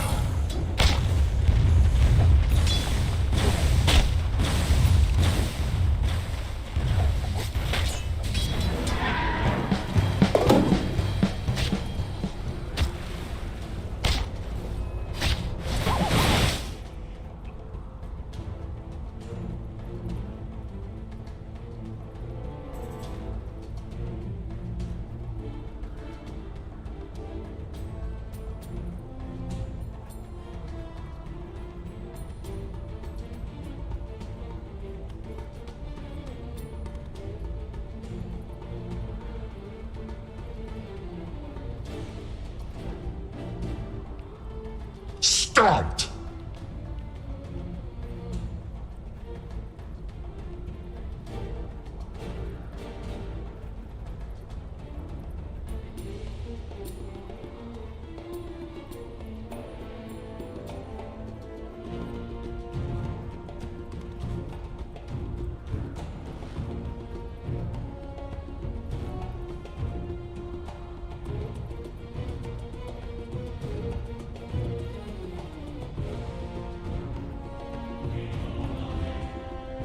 Very nice.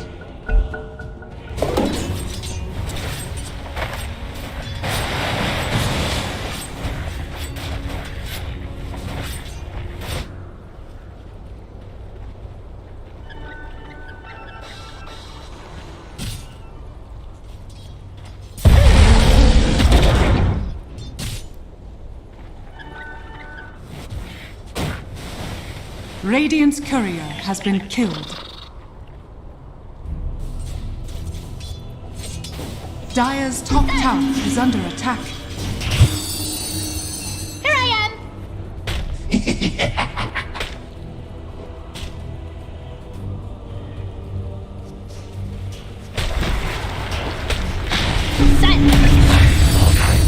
Behold!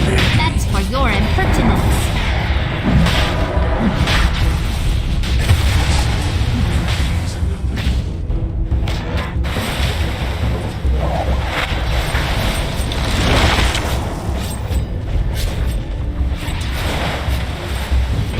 Radiant's middle tower is under attack.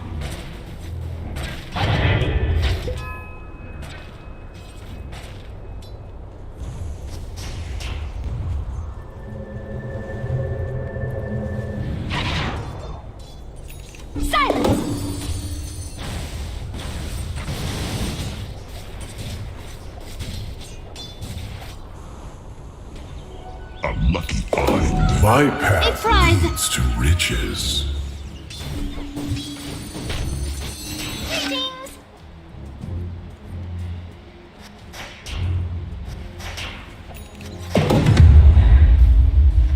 Denied.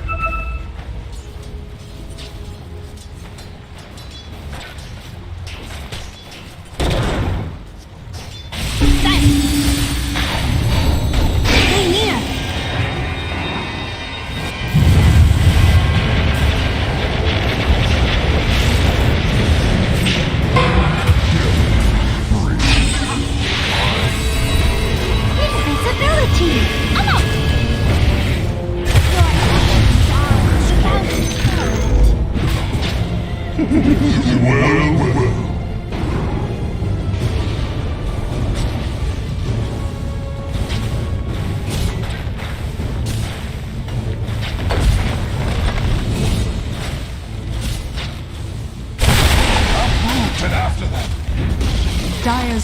tower is under attack.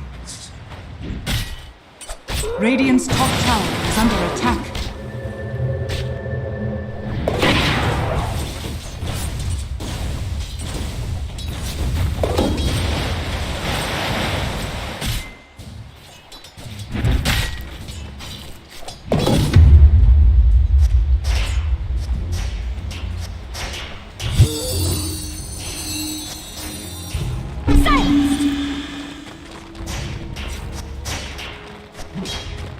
Dire's top tower is under attack.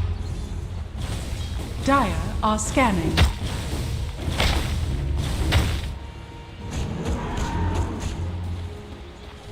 Radiant's bottom tower is under attack. Dire's structures are fortified. Dire's New top life will tower make its is home under amongst attack. your bones. Radiant's bottom tower has fallen. Dire's top tower has fallen.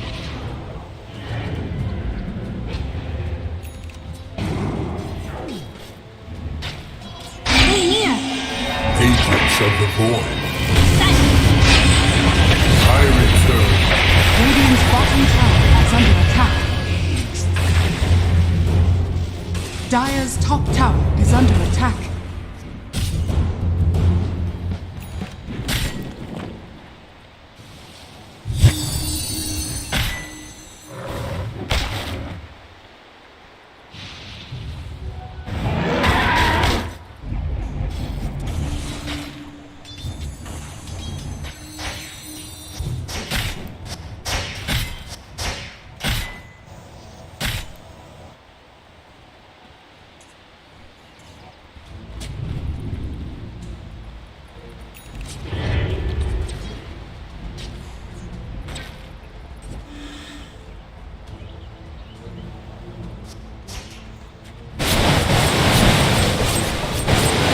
A fort.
Dire's top tower is under attack.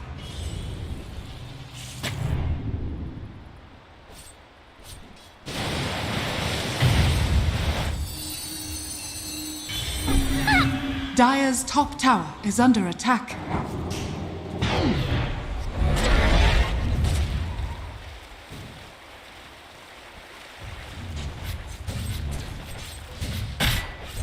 Radiant's bottom tower is under attack. Dire's structures are fortified. A prize.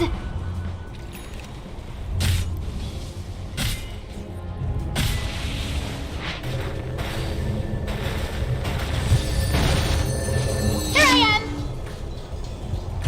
Gather round. Dire's middle tower is under attack. Radiant's bottom tower is under attack.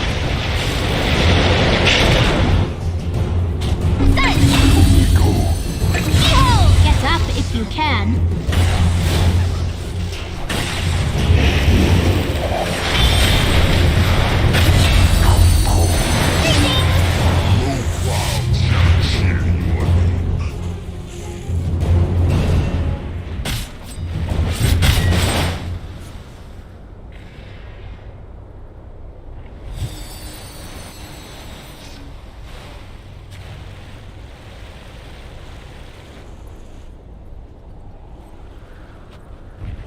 Dire's middle tower is under attack.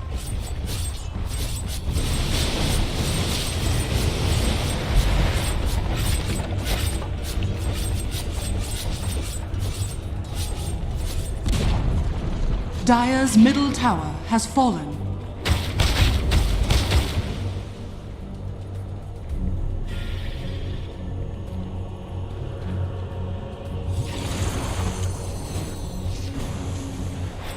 Death and good are linked.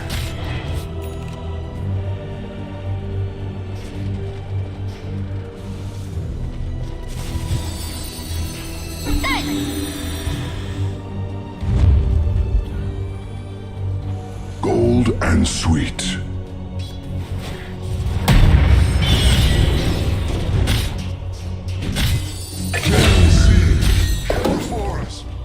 What is this nature you speak of?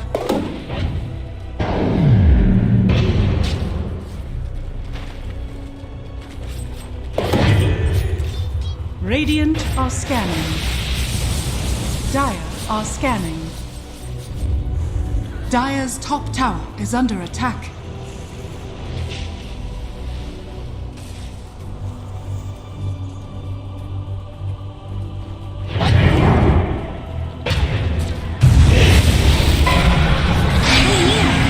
I mean, the storm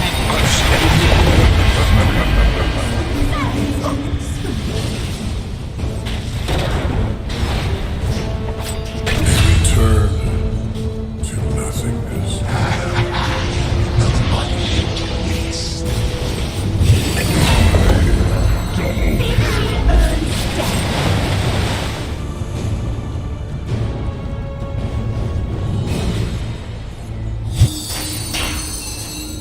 Dire's courier has been killed.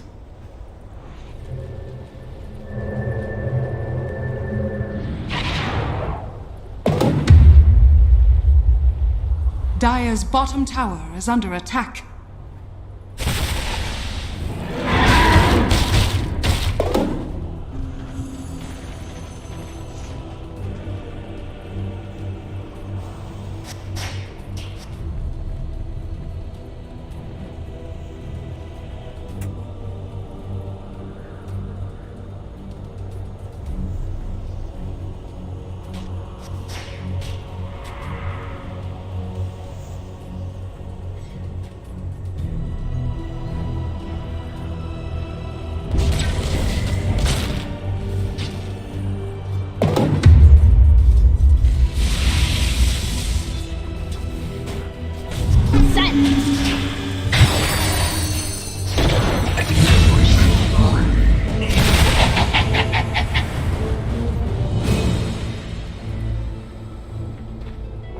the seeds of fortune.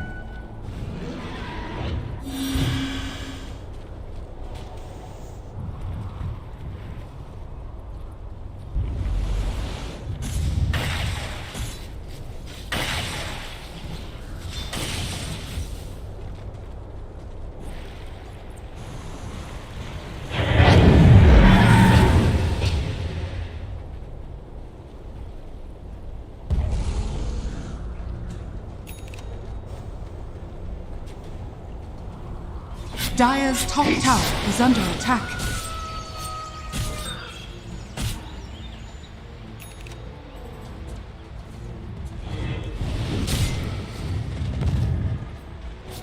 A gift from the tempest of battle. My gratitude. Dire's top tower is under attack. Dire's structures are fortified. Interesting.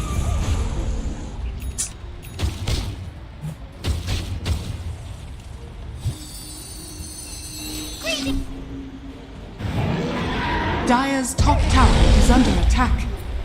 A prize.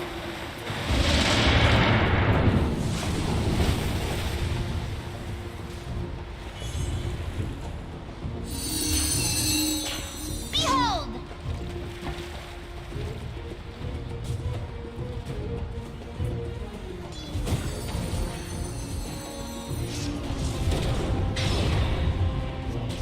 Silence.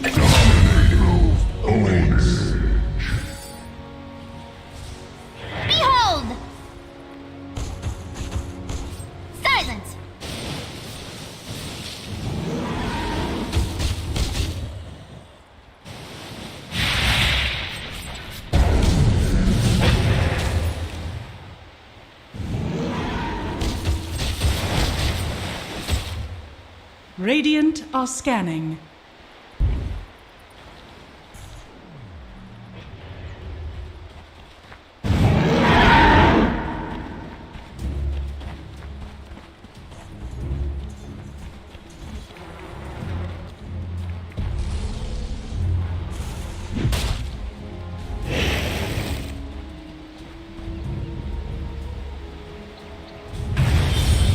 Dire's top tower is under attack.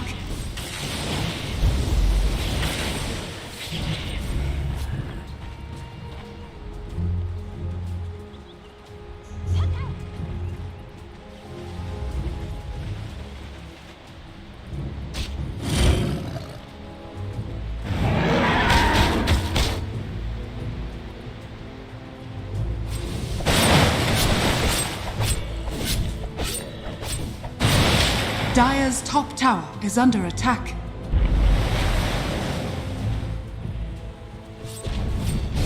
Dire's top tower has fallen.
Triple kill!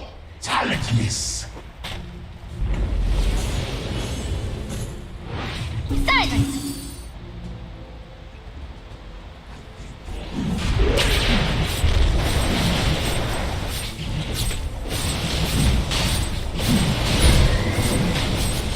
Dire's middle tower is under attack.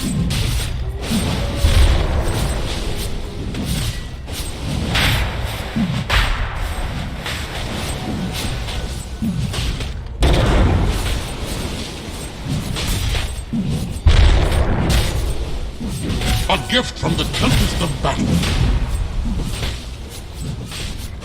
Roshan has fallen to the Radiant.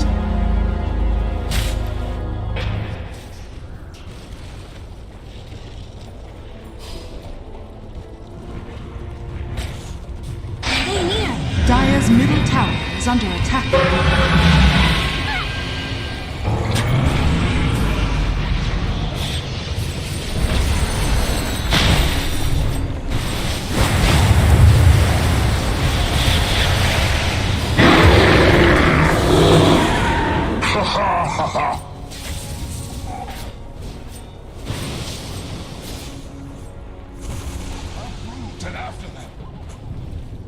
Radiant's bottom tower is under attack.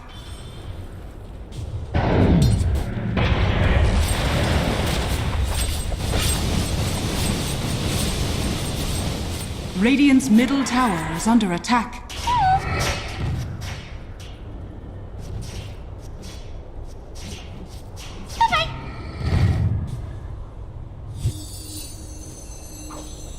Radiant are scanning.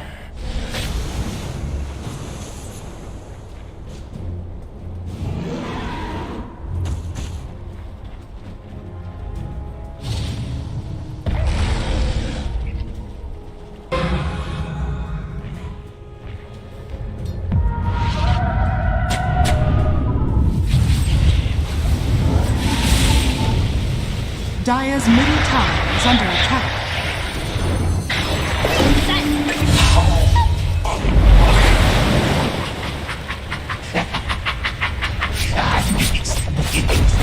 Dire's bottom tower is under attack. Dire's structures are fortified.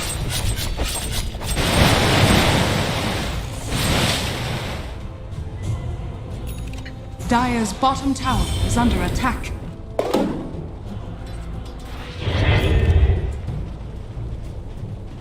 Radiant's middle tower is under attack. Dire's bottom tower is under attack. Radiant's top tower is under attack. Dire's bottom tower has fallen.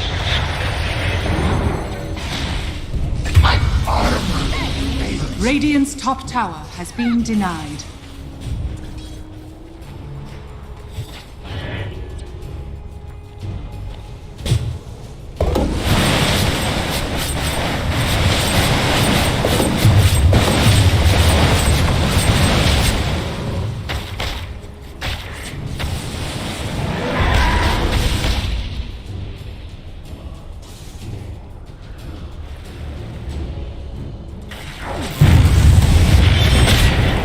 Radiant structures are fortified.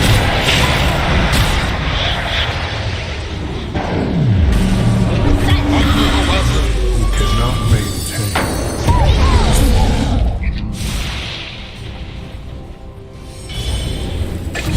Mega kill.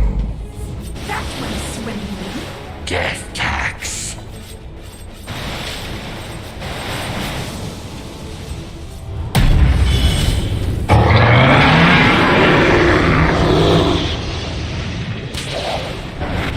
That was kind of you.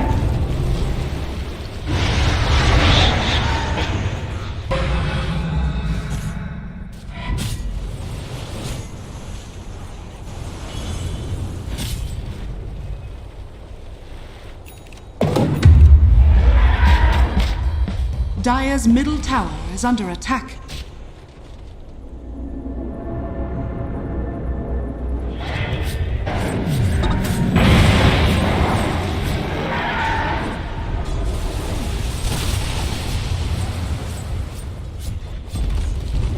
Dire's middle tower is under attack.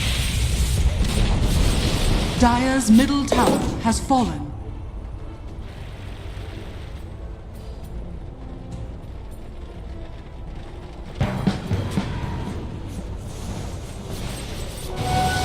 Loaded to the gills. Haste. A prize. A lucky find. Death and gold are linked.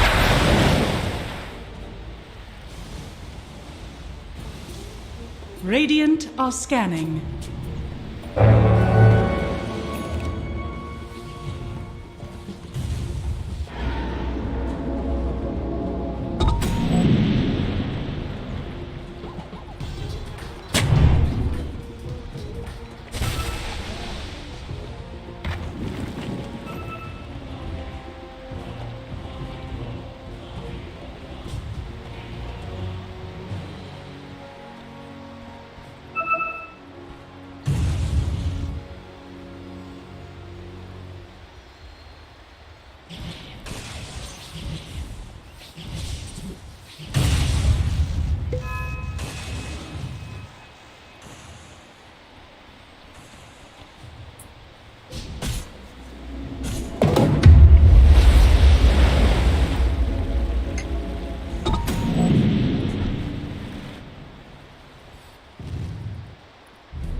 Dire's bottom tower is under attack.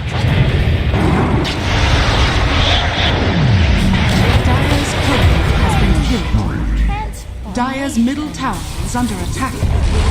Dire's structures are fortified.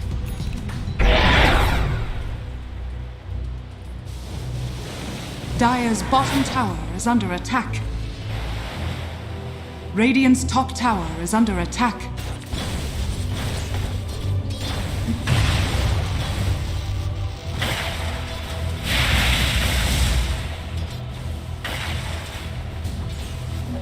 Regeneration.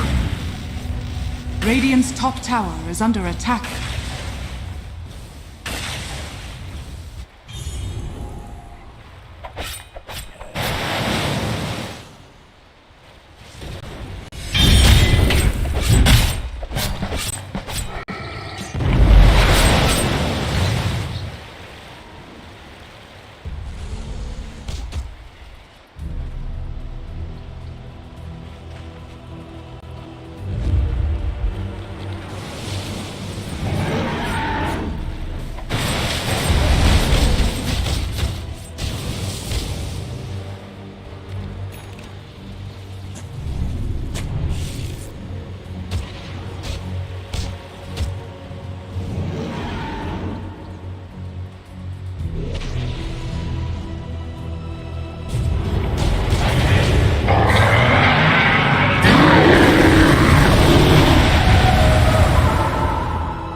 Radiant's middle tower is under attack.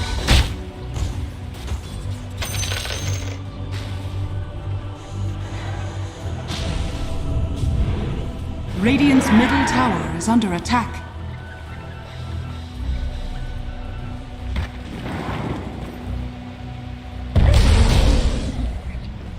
Radiant are scanning.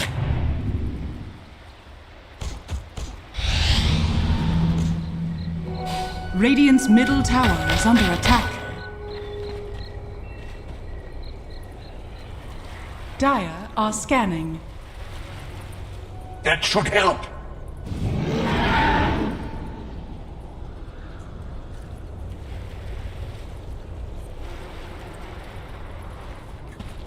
Bounty.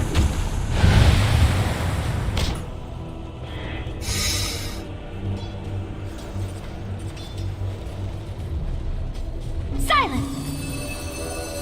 Behold!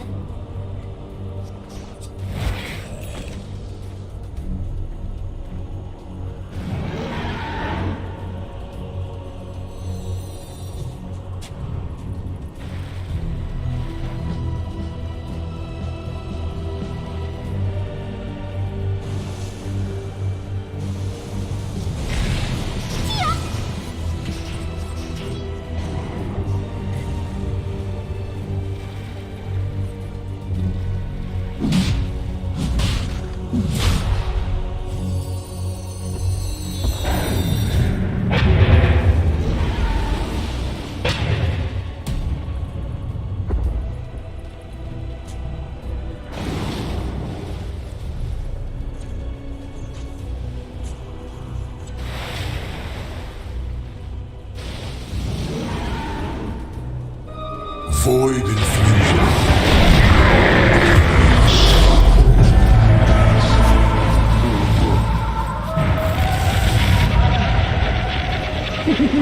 Well.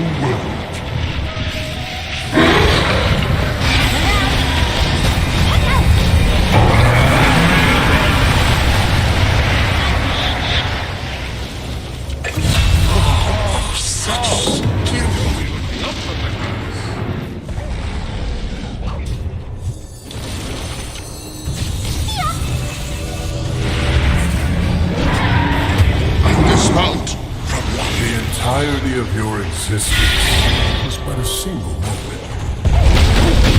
Wicked sick.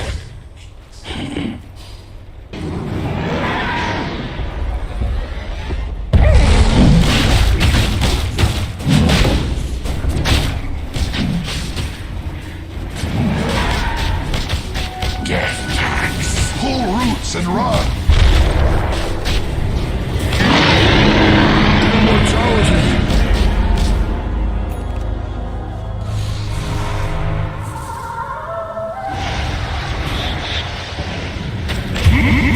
Monster kill!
Dire are scanning.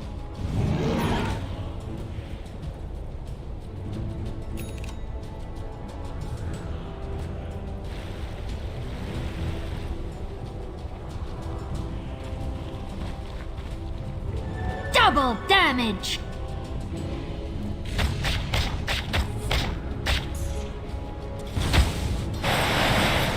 Radiant's top tower is under attack.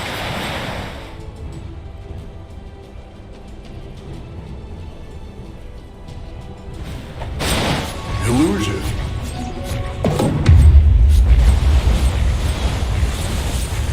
Radiant's top tower has fallen. Death and gold are linked. A gift from the tempest of battle.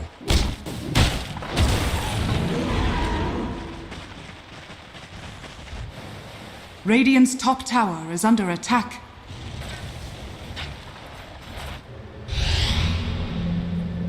Dire's bottom tower is under attack.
Radiant are scanning.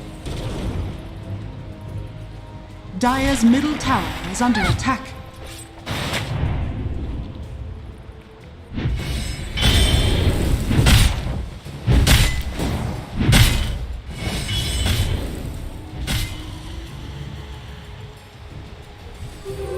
They have runes for this.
Dire's middle tower is under attack.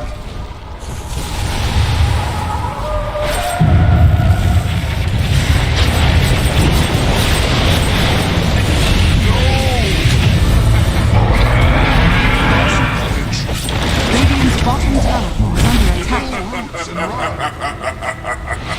Radiant's bottom tower has fallen.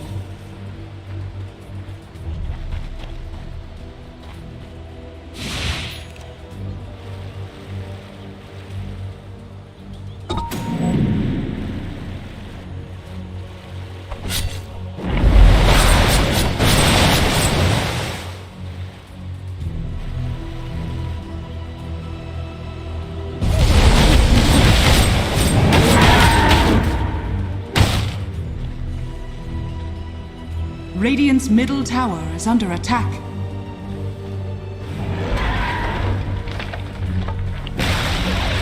Radiant's middle tower has fallen.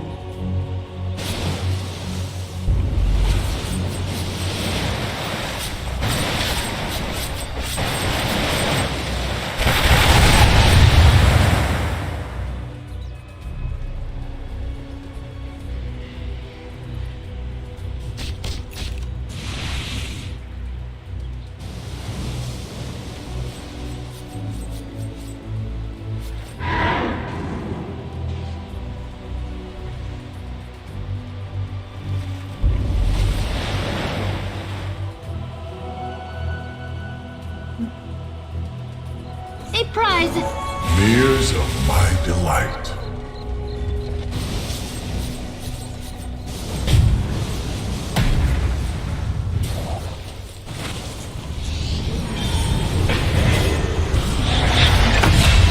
Stay near!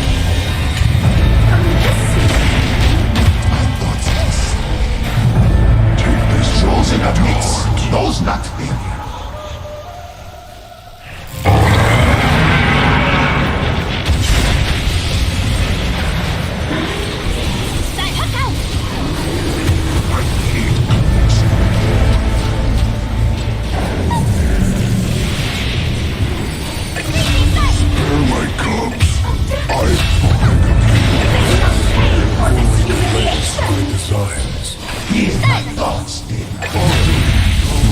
Triple kill! I could not bear to be away from the sacred woods.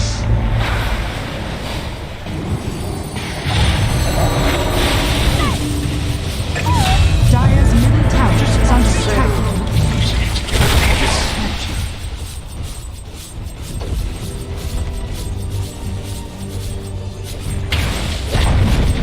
Dire's middle tower has fallen. Dire's bottom tower is under attack. That was I most should thank you.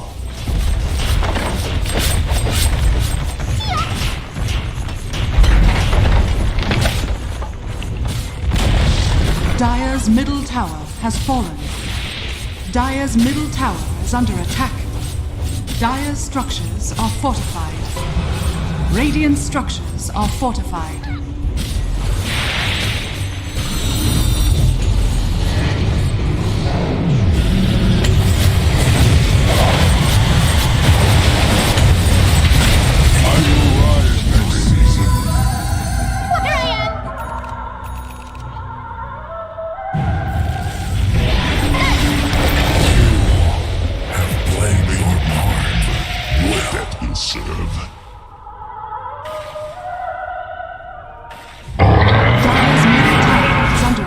Dire's middle tower has fallen.